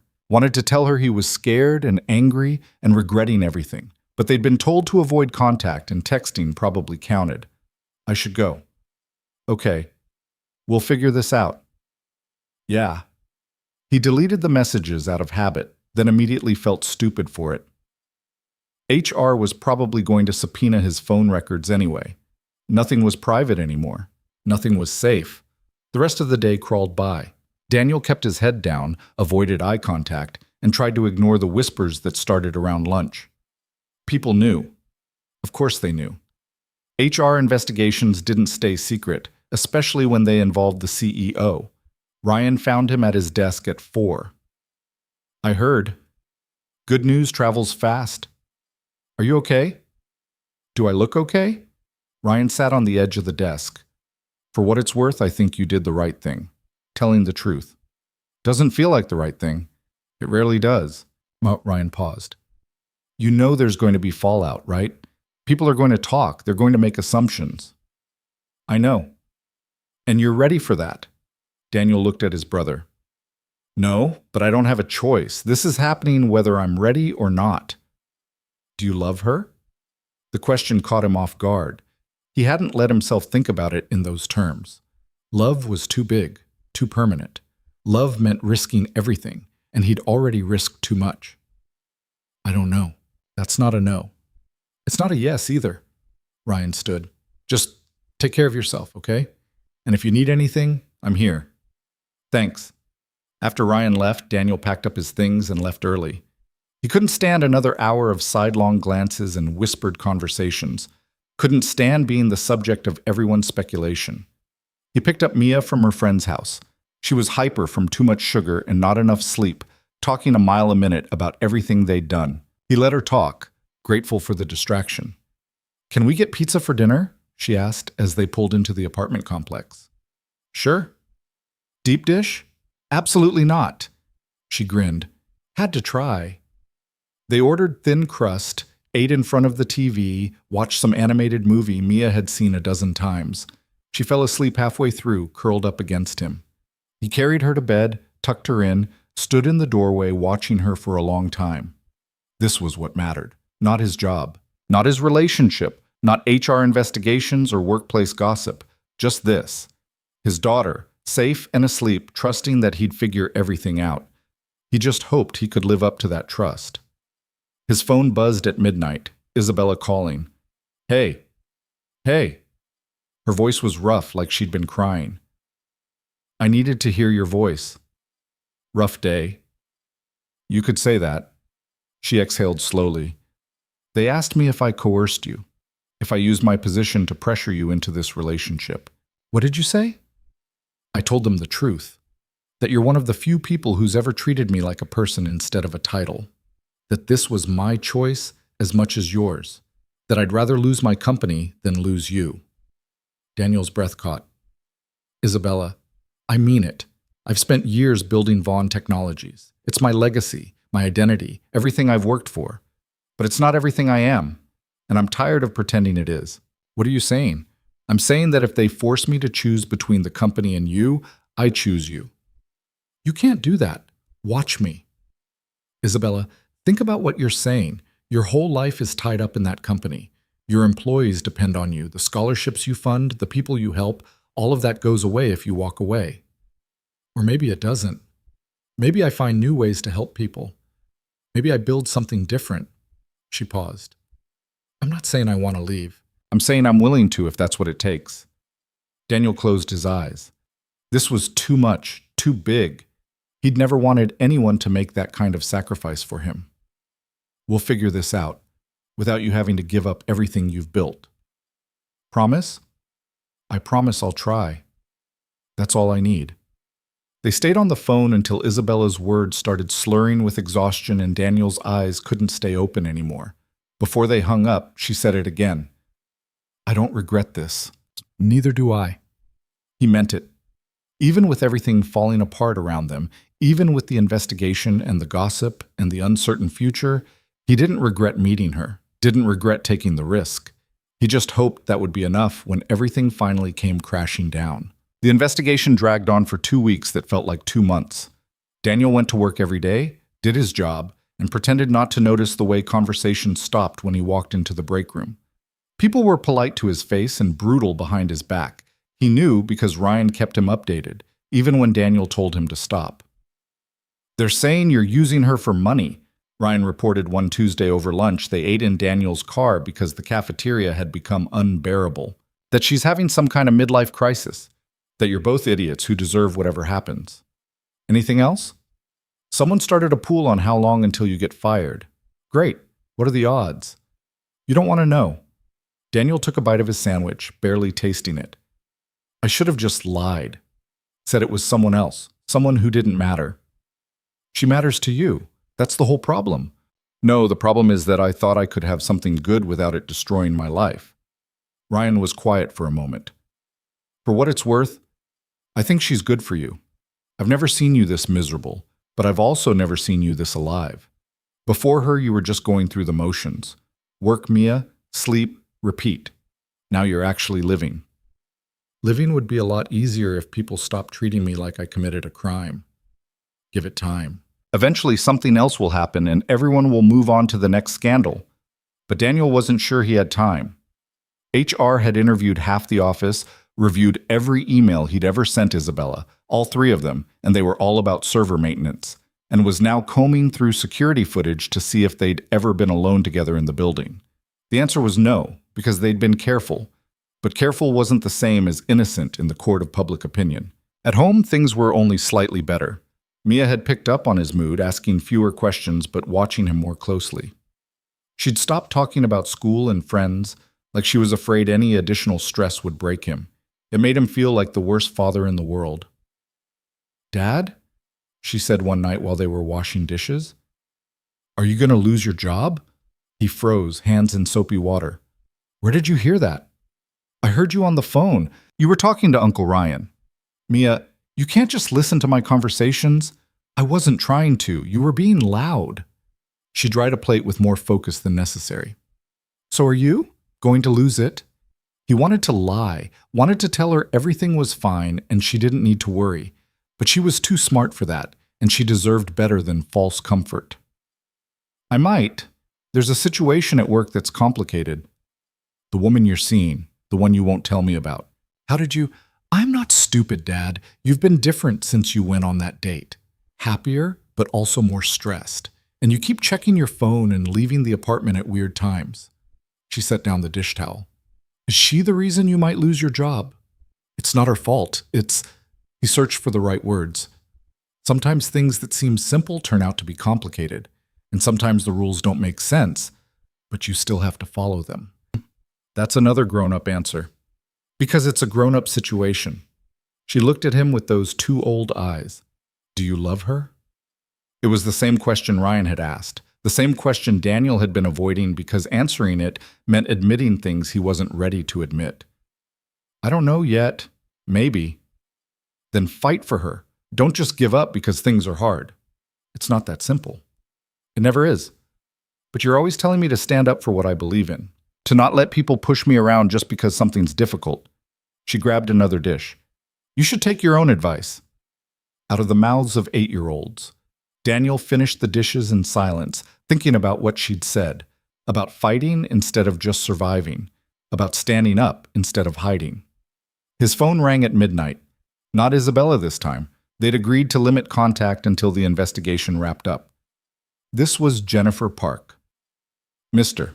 Carter, I apologize for the late call, but we've completed our investigation and I wanted to inform you of our findings before the official report goes out tomorrow. Daniel sat up in bed, heart pounding. Okay. After extensive review of emails, security footage, personnel records, and interviews with colleagues, we found no evidence of workplace misconduct. Your relationship with Ms. Vaughn appears to have begun outside of work and has been conducted entirely separate from your professional duties. There's no indication of favoritism, coercion, or abuse of power. He let out a breath he didn't know he'd been holding. So I'm cleared? From a misconduct standpoint, yes. However, there's still the matter of the relationship itself and how it should be handled going forward. What does that mean? It means that while you didn't break any rules, the power dynamic still exists. Ms. Vaughn has proposed some policy changes that would allow relationships like yours to continue under certain conditions. The board is reviewing them now. What kind of conditions? Mandatory disclosure, regular check-ins with HR, recusal from any decisions that could directly impact your employment, and a clear reporting structure that ensures accountability. Jennifer paused. It's actually quite comprehensive. She's thought through a lot of scenarios. When will we know if the board approves? The meeting is tomorrow afternoon. I'll contact you as soon as I have an answer. Her voice softened slightly. For what it's worth, Mr. Carter, I believe Ms. Vaughn's proposal has merit. Workplace relationships happen. Pretending they don't just forces people into impossible situations. Thank you for being fair about this. Just doing my job. Have a good night. After she hung up, Daniel lay in the dark, processing. They'd been cleared of misconduct. Isabella had drafted new policies. The board was reviewing them tomorrow. It could still go wrong, boards were unpredictable. But for the first time in weeks, there was a path forward that didn't end in disaster.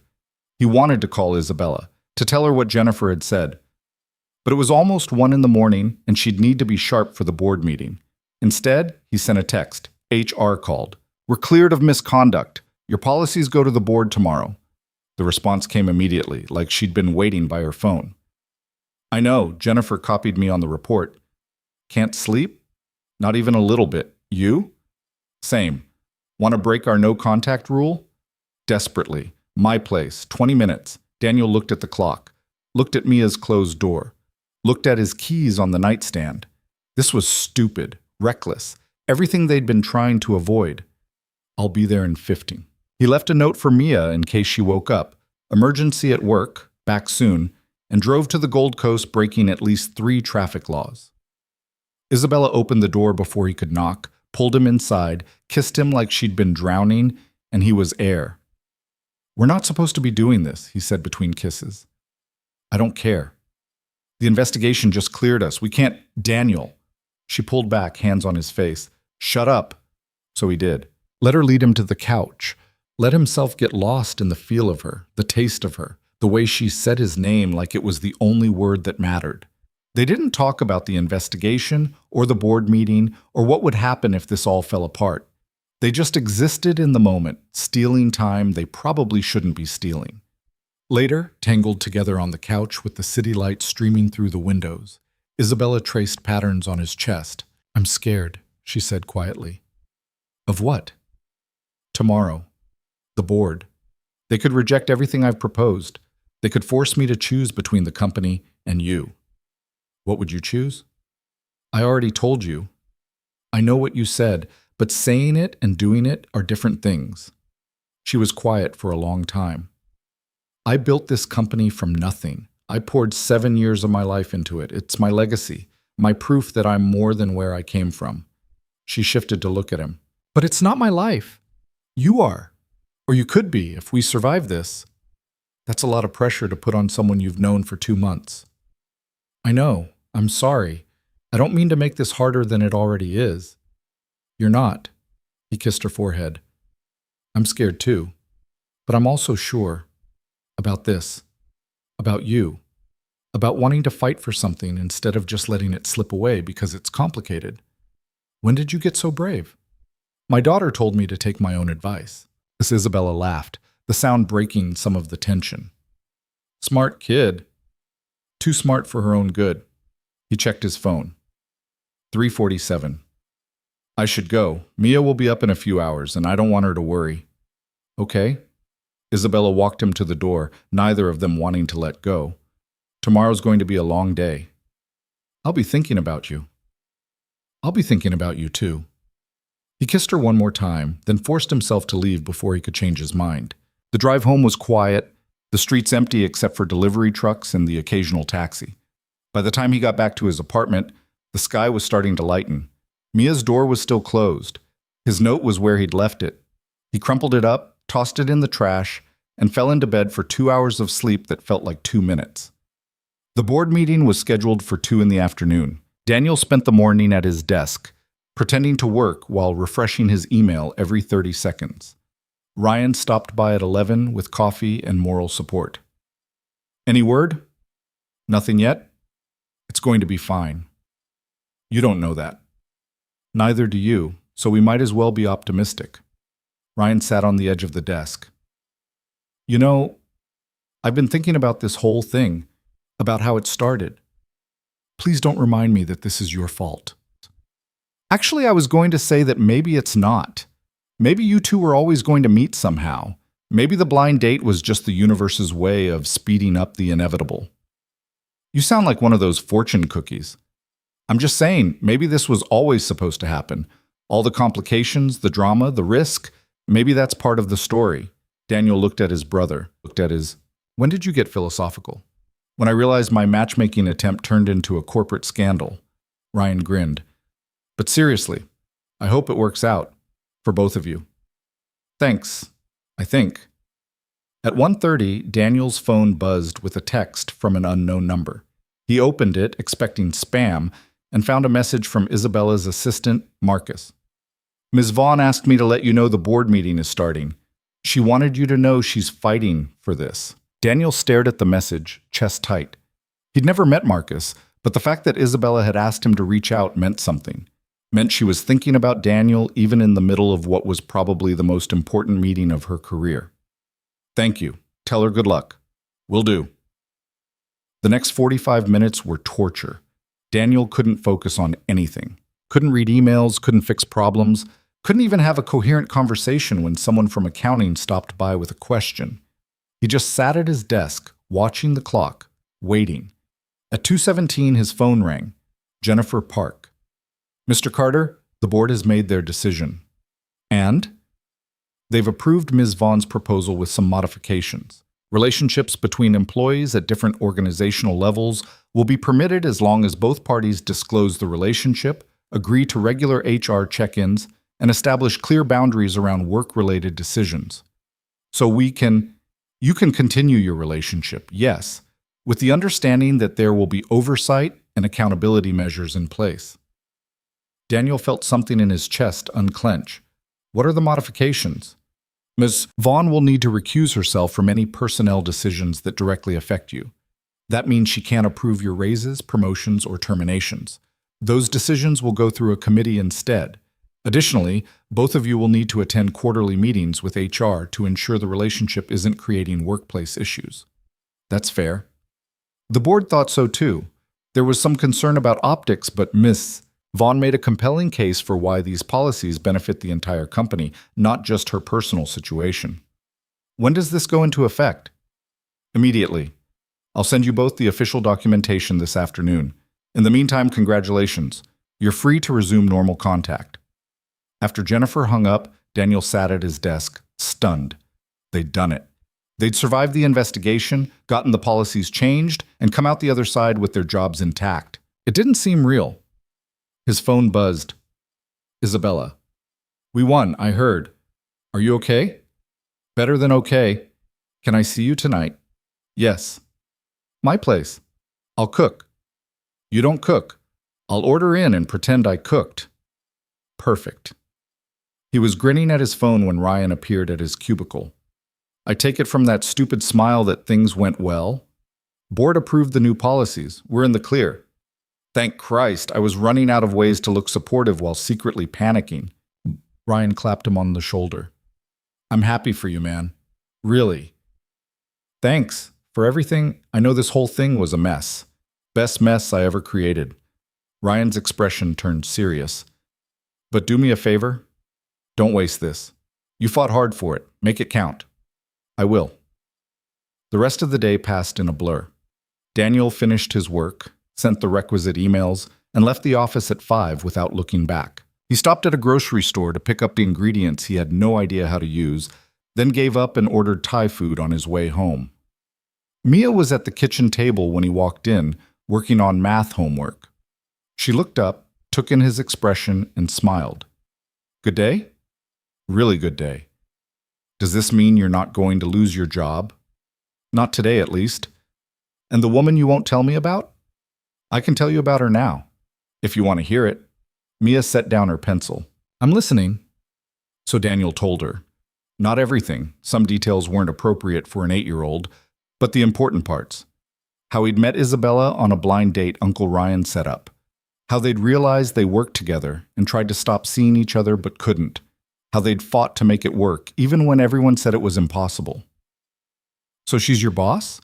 Mia asked when he finished. Technically, yes, but we've set up rules to make sure that doesn't cause problems. Is she nice? Very nice. Does she make you happy? Yeah, kiddo, she does. Mia considered this. Can I meet her? Daniel's heart did something complicated. You want to? If she's important to you, then yeah. I want to meet her. Okay, I'll ask her, but give me a little time, all right? This is all still new. Fine, but not too long. I want to know if she's good enough for you. Pretty sure I'm the one who needs to be good enough for her. Disagree. You're the best dad in the world. She's lucky to have you. Daniel pulled his daughter into a hug, holding on maybe a little too long. When did you get so grown up? I've always been this grown up. You just weren't paying attention. Isabella arrived at 7, carrying a bottle of wine and looking nervous in a way Daniel had never seen. She'd changed out of her work clothes into jeans and a sweater, hair down, minimal makeup. She looked younger, more like the person he'd met at dinner that first night. Hi. Hi. He kissed her, then pulled back. Mia's in her room. She knows you're coming over. She does? Isabella's eyes went wide. You told her? I told her. And she wants to meet you, but not tonight. She's giving us space. Wow, that's a lot. Too much? No, it's perfect. She set down the wine. I'm terrified. Of what? An 8-year-old? Of disappointing her, of not being what she expects, of screwing this up before it even starts. Daniel took her hands. You're not going to screw this up. And Mia's not expecting perfection. She just wants to know you're real, and you're not going to hurt me. I'm definitely real, and I'm definitely not going to hurt you. Then you'll be fine. They ate Thai food on the couch, talked about the board meeting and what came next. Isabella was still processing, still trying to believe that the board had actually approved her proposal. I thought they'd fight me harder, she admitted. I was prepared for a battle, but they saw the logic. They understood that rigid policies don't prevent relationships. They just force them underground. You changed company policy. That's not nothing. I changed it for us. But it'll help other people too. People who've been hiding or scared or forced to choose between their jobs and their personal lives. She leaned against him. Something good came out of this mess. A lot of good came out of it. They stayed up too late, talking about everything and nothing, making plans they'd been afraid to make before. Weekend trips, meeting each other's families, all the normal things that normal couples did without fear of HR investigations. At some point, Mia's door opened and she padded into the living room, rubbing her eyes. Can't sleep, she announced. Daniel started to get up, but Isabella beat him to it. Want me to make you some warm milk? That's what my mom used to do when I couldn't sleep. Mia studied her for a long moment. Daniel held his breath. Okay, Mia finally said. Isabella went to the kitchen, found the milk, poured it into a mug. Mia sat at the counter watching her with open curiosity. "You're Isabella." "I am, and you're Mia. My dad talks about you a lot. He talks about you all the time." "Good things?" "The best things." Isabella handed her the warm milk. "He's really proud of you." "He worries too much." "That's because he loves you." Mia took a sip of milk, considering. "Are you going to stick around?" "I'm going to try." "Trying's not the same as doing." Isabella smiled. "You're right. I am going to stick around, as long as your dad will have me. And if things get hard again, then we'll figure it out together." Mia seemed satisfied with that answer. She finished her milk, said goodnight to both of them, and went back to bed. Isabella returned to the couch, looking slightly shell-shocked. "That was intense. That was her being easy on you. Wait until she really starts asking questions." "I can't tell if I should be excited or terrified. Both. Definitely both." Isabella left around midnight, kissing Daniel at the door like she didn't want to go. He watched her walk to the elevator, waited until the doors closed, then went back inside feeling lighter than he had in weeks. The next few weeks settled into a new rhythm. Daniel and Isabella were careful at work, professional in meetings, cordial in hallways, nothing that would raise eyebrows. But outside the office, they stopped hiding. Isabella came to his apartment for dinner. He went to hers. They went on actual dates in public restaurants where people could see them. And if anyone recognized Isabella, they didn't care anymore. The gossip at work faded as people found new things to talk about. Some colleagues remained judgmental, but most seemed to accept that the relationship was legitimate and wasn't going anywhere. HR's quarterly check-ins were awkward but manageable. The oversight committee approved Daniel's performance review without incident. Life became almost normal, almost boring, in the best possible way. 6 weeks after the board meeting, Isabella showed up at Daniel's apartment on a Tuesday night with Chinese food and a question. "I want to meet Mia properly, not just a midnight milk situation. Actually meet her, have dinner together, let her get to know me." Daniel set down his chopsticks. "You're sure?" "I'm sure. If this is going to work long term, I need to be part of your whole life, not just the parts that fit around your daughter. She can be tough on people. I can handle tough. She's going to ask you a million questions. I'll answer them. And if she doesn't like you," Isabella met his eyes, "then I'll work harder until she does. Because she's the most important person in your life, and that means she's important to me too." So they planned it. Friday night, pizza and a movie at Daniel's place. Low-key, no pressure, just 3 people getting to know each other. Mia was nervous, which she tried to hide by being extra chatty. Isabella was nervous, which she tried to hide by asking too many questions. Daniel was nervous watching both of them be nervous, which created a feedback loop of awkwardness that somehow worked itself out over pepperoni and breadsticks. "What kind of movies do you like?" Isabella asked. "Fantasy mostly, dragons, magic, that kind of thing." Mia grabbed another slice. "What about you?" "I don't watch many movies. I'm usually working." "That's sad." "Yeah, it kind of is. My dad works a lot too, but he makes time for movies with me. You should make time for things you like." Isabella smiled. "You're right. Maybe you can recommend some movies I should watch?" "I can make you a list." They watched an animated film about a girl who discovers she's actually a princess, which Daniel had seen at least 15 times. Mia provided running commentary. Isabella asked questions that showed she was actually paying attention. By the end of the night, Mia had decided Isabella was okay, but she needs to watch more movies and stop working so much. After Mia went to bed, Isabella helped Daniel clean up the kitchen. "That went well," she said. "You think? She didn't hate me?" "That's a win." "She liked you. She's just cautious." Smart kid. Daniel dried a dish thinking about how surreal this was. 2 months ago, he'd been a single father going through the motions, avoiding risk, playing it safe. Now he was standing in his kitchen with a billionaire CEO who'd just watched a princess movie with his daughter. Life was strange. "Thank you," he said. "For what?" "For trying, for being here, for fighting through all the bullshit to make this work." Isabella set down the dish she was washing. "You don't have to thank me for wanting to be with you, Daniel. That's not a favor. That's just me being selfish. Still, thank you." She kissed him, soapy hands and all, and Daniel thought maybe Ryan had been right. Maybe this was always supposed to happen. All the complications, the drama, the risk, maybe that was just part of their story. The part that made the ending matter. And they weren't at the ending yet. Not even close. They were just getting started. 6 months changed everything and nothing at the same time. Daniel still lived in the same apartment, still drove the same aging Toyota, still worked in tech operations fixing problems most people never knew existed. But the space between those fixed points had filled with something he'd stopped believing he'd ever find again. A life that felt whole instead of just functional.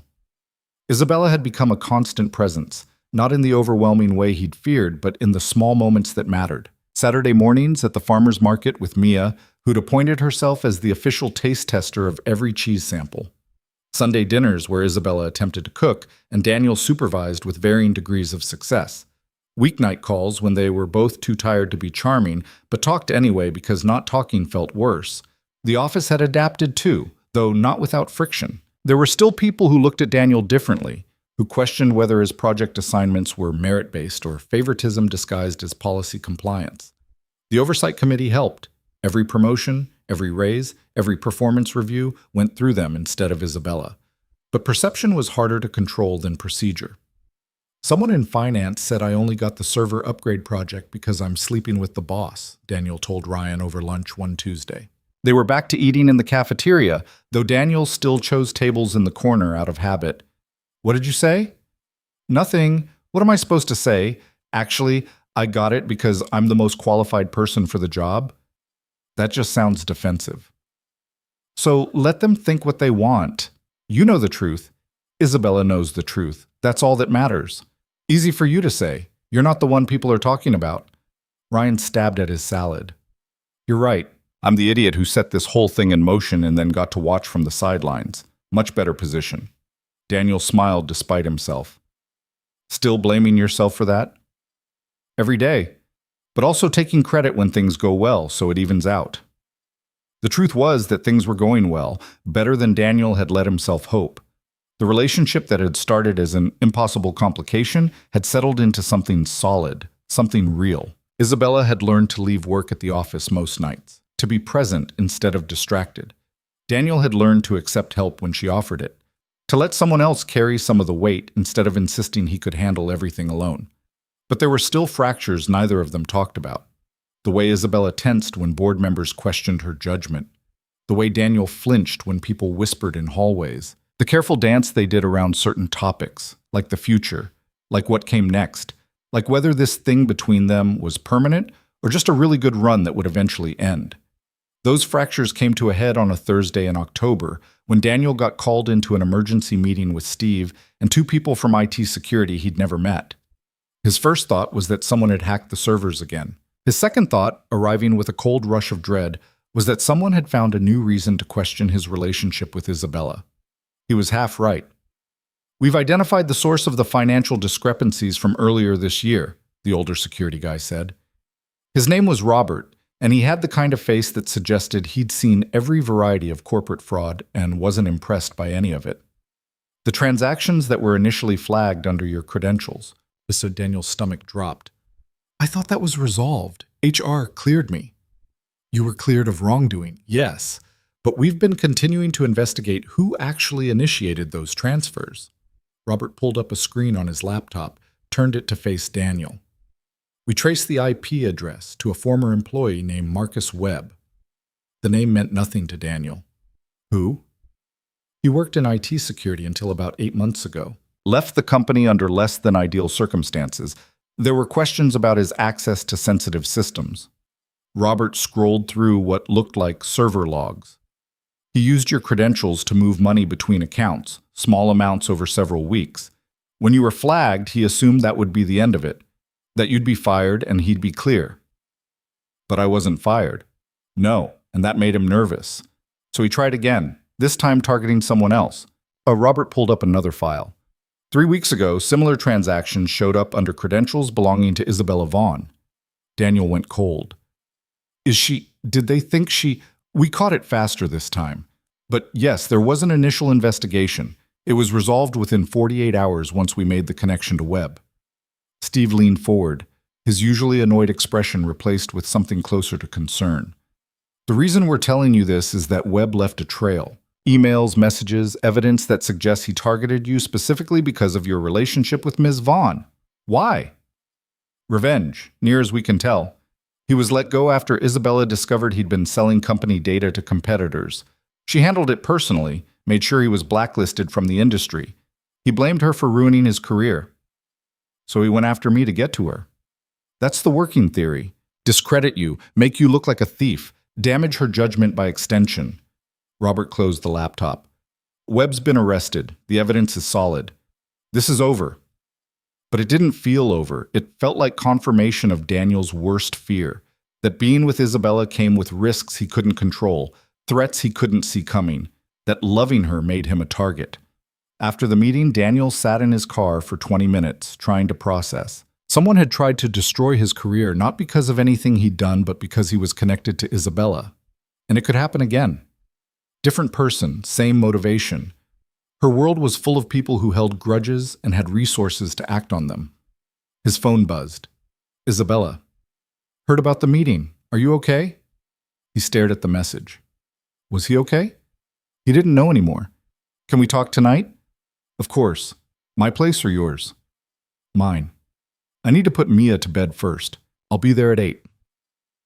The conversation with Mia that evening was harder than he expected.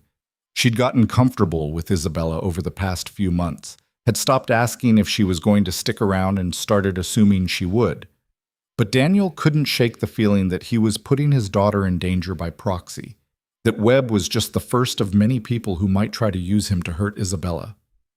Dad, you're doing the thing again, Mia said while they ate dinner. Spaghetti, because Daniel hadn't had the energy to cook anything more complicated. What thing? The thing where you're here but not really here, where you're thinking too hard about stuff. Sorry, kiddo, work stuff. Is it bad work stuff or complicated work stuff? Little bit of both. She twirled pasta around her fork with the kind of precision that suggested she was thinking hard about something too. Is Isabella okay? She's fine. Why? Because whenever you get like this, it's usually about her. Not in a bad way, she added quickly. Just in a worried way. Like you're scared something's going to go wrong. Daniel set down his fork. Do you worry about that? About things going wrong? Sometimes. But then I remember that you're good at fixing things. And Isabella's good at fixing things. So probably you can fix things together.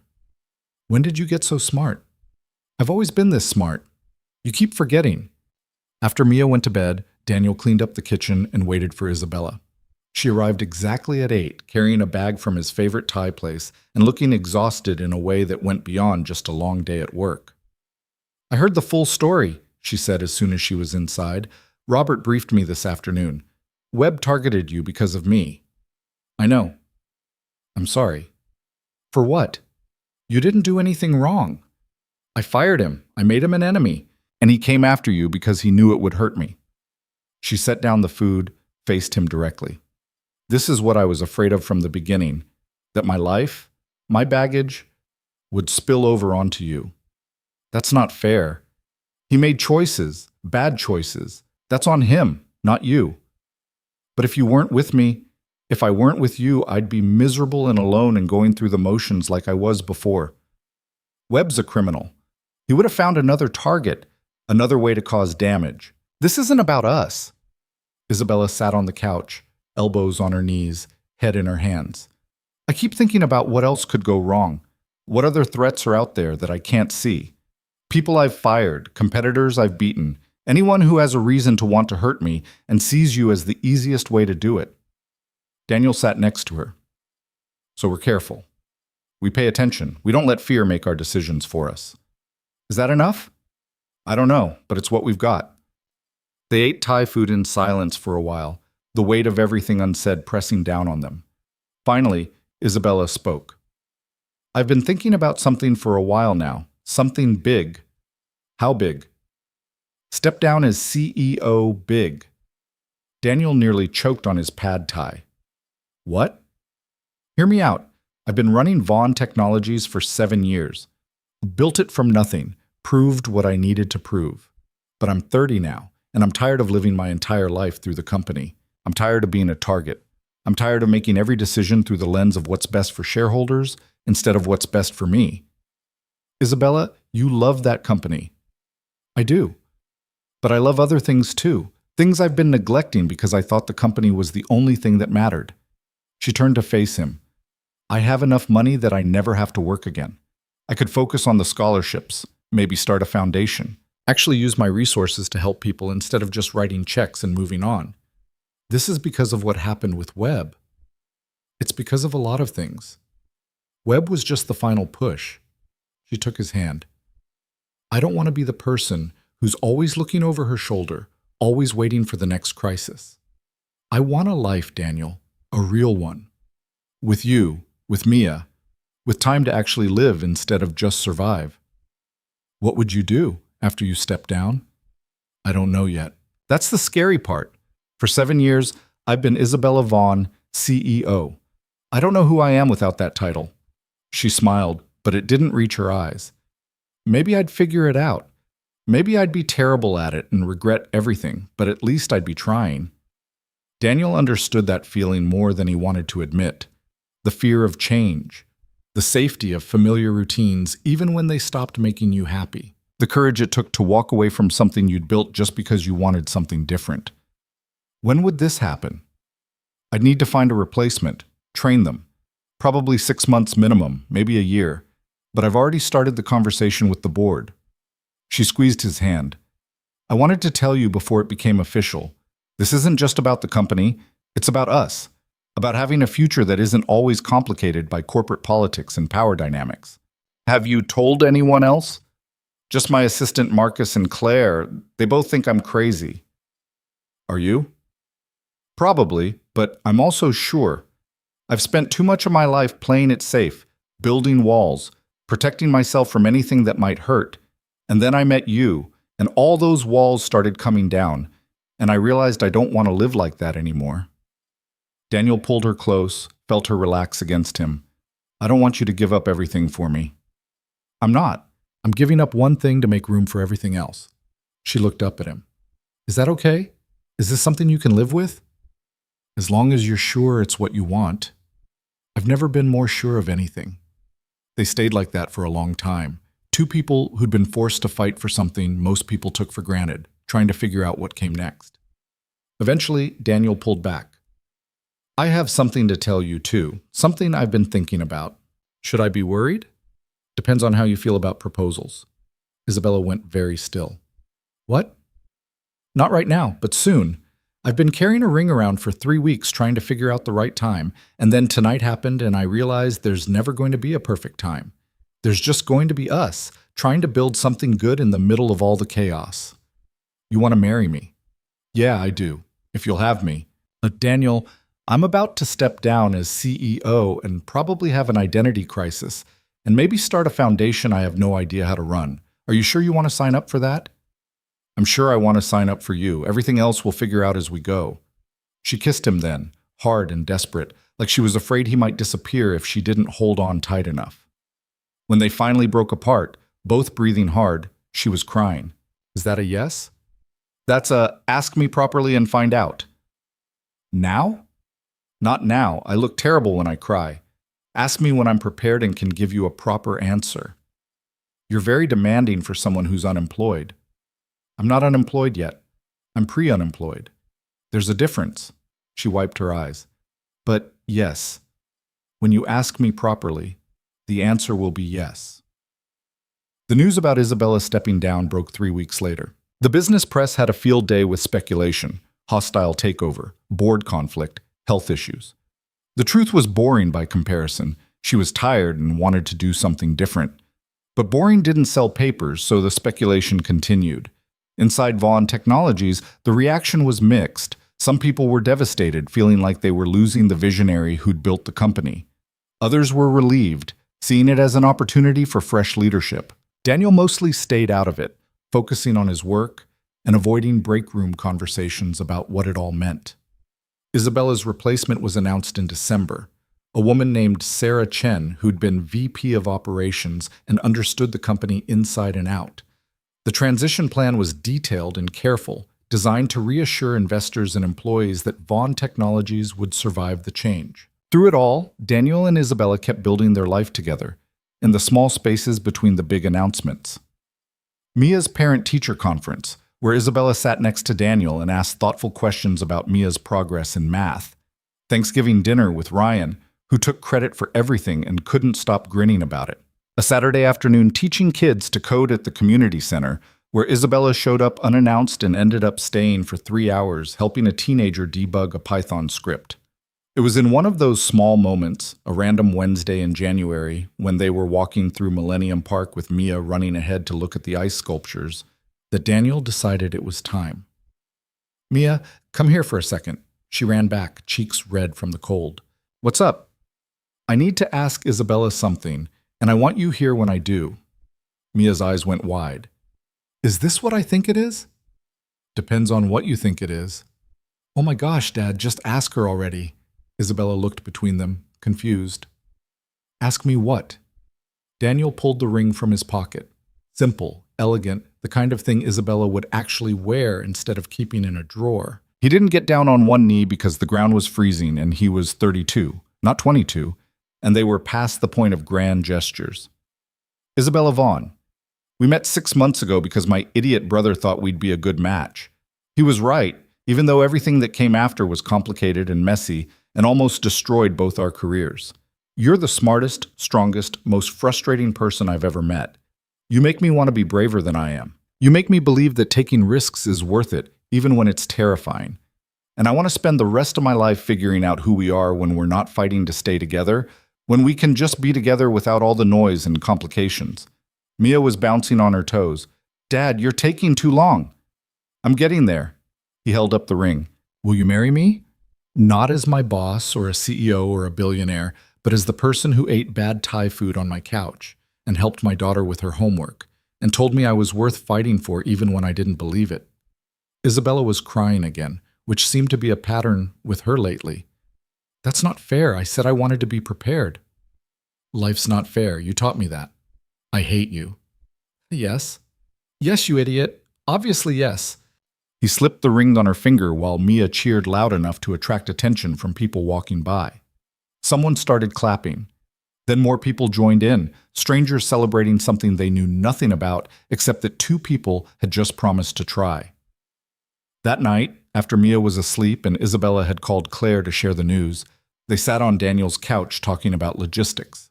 The wedding could be small. Neither of them wanted something huge. Spring, maybe, or summer. Somewhere that mattered to them instead of some venue chosen because it looked good in photos. "I want Mia involved," Isabella said. "This isn't just about us. It's about becoming a family." "She'll have opinions, strong ones." "Good. I want to hear them. Even when she insists we need a dragon ice sculpture?" "Especially then." Daniel leaned back, pulling Isabella with him. "This is really happening. We're getting married." "Having second thoughts?" "Not even a little bit. Just still processing. 6 months ago, I thought my life was going to be work, and Mia, and volunteering until I died. Now I'm engaged to someone who's about to start a foundation and probably drag me to charity events. I would never drag you anywhere. I'd ask very nicely and wear you down until you agreed. That's the same thing. It's really not." They stayed up too late making plans that would probably change a dozen times before anything was finalized. But that was okay. They'd learned that plans were just guesses about the future, and the future had a way of surprising you whether you were ready or not. Isabella's last day as CEO was in March, exactly 1 year after Daniel had walked into that restaurant expecting a forgettable blind date. The company threw a party, formal, expensive, full of speeches about legacy and vision and gratitude. Daniel went because Isabella wanted him there, stood in the back and watched her handle the attention with the same grace she'd handled everything else.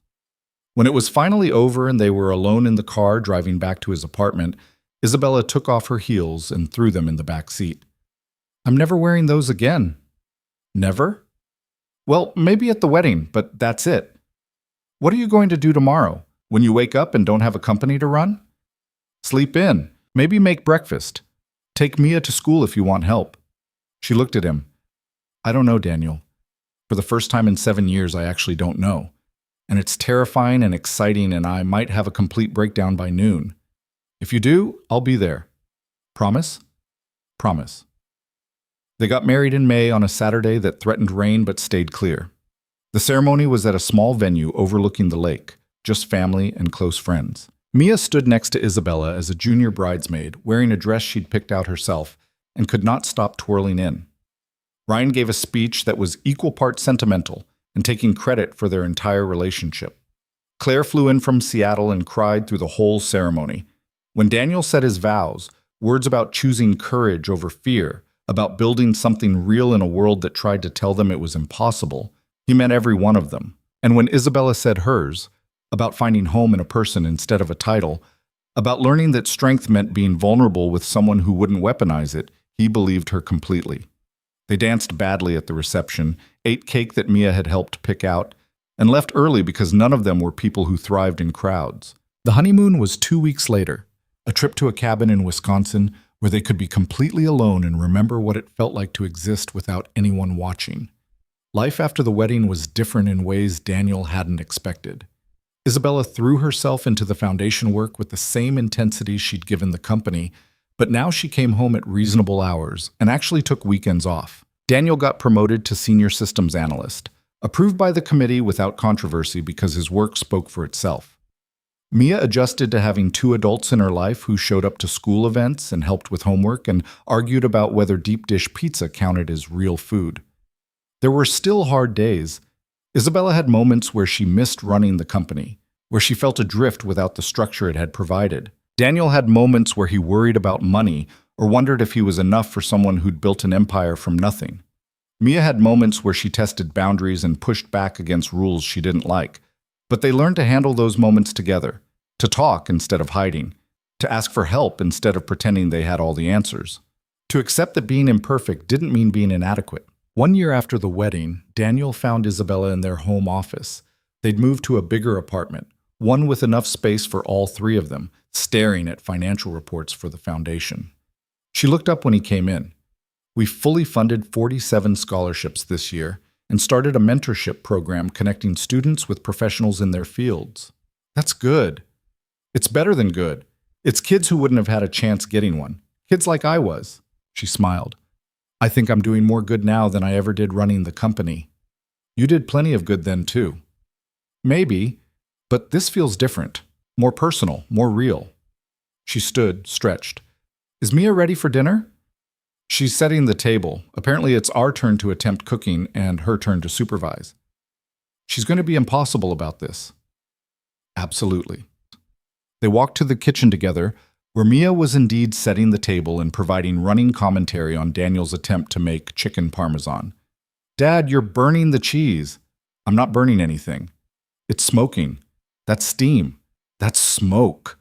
Isabella laughed, kissed Daniel's cheek, and took over before he could actually burn anything. They ate dinner as a family, talked about their days, made plans for the weekend. Normal things, ordinary things. Things that would have seemed impossibly domestic to Daniel a year ago, but now felt like exactly where he was supposed to be.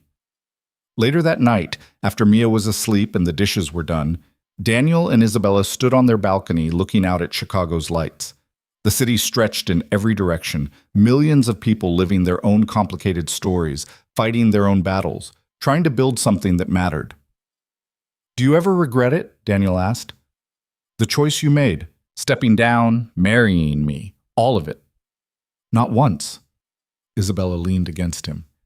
Do you? No. But I wonder sometimes if we got lucky. If things could have gone differently. They could have. We could have walked away that first night. We could have let the investigation destroy us. We could have chosen safety over risk. She turned to face him. But we didn't. We fought for this. And that matters more than luck. She was right. They'd fought for this. Through gossip and investigations and people who said it couldn't work. Through their own fears and doubts and the weight of expectations they'd never asked for. They'd fought and they'd won.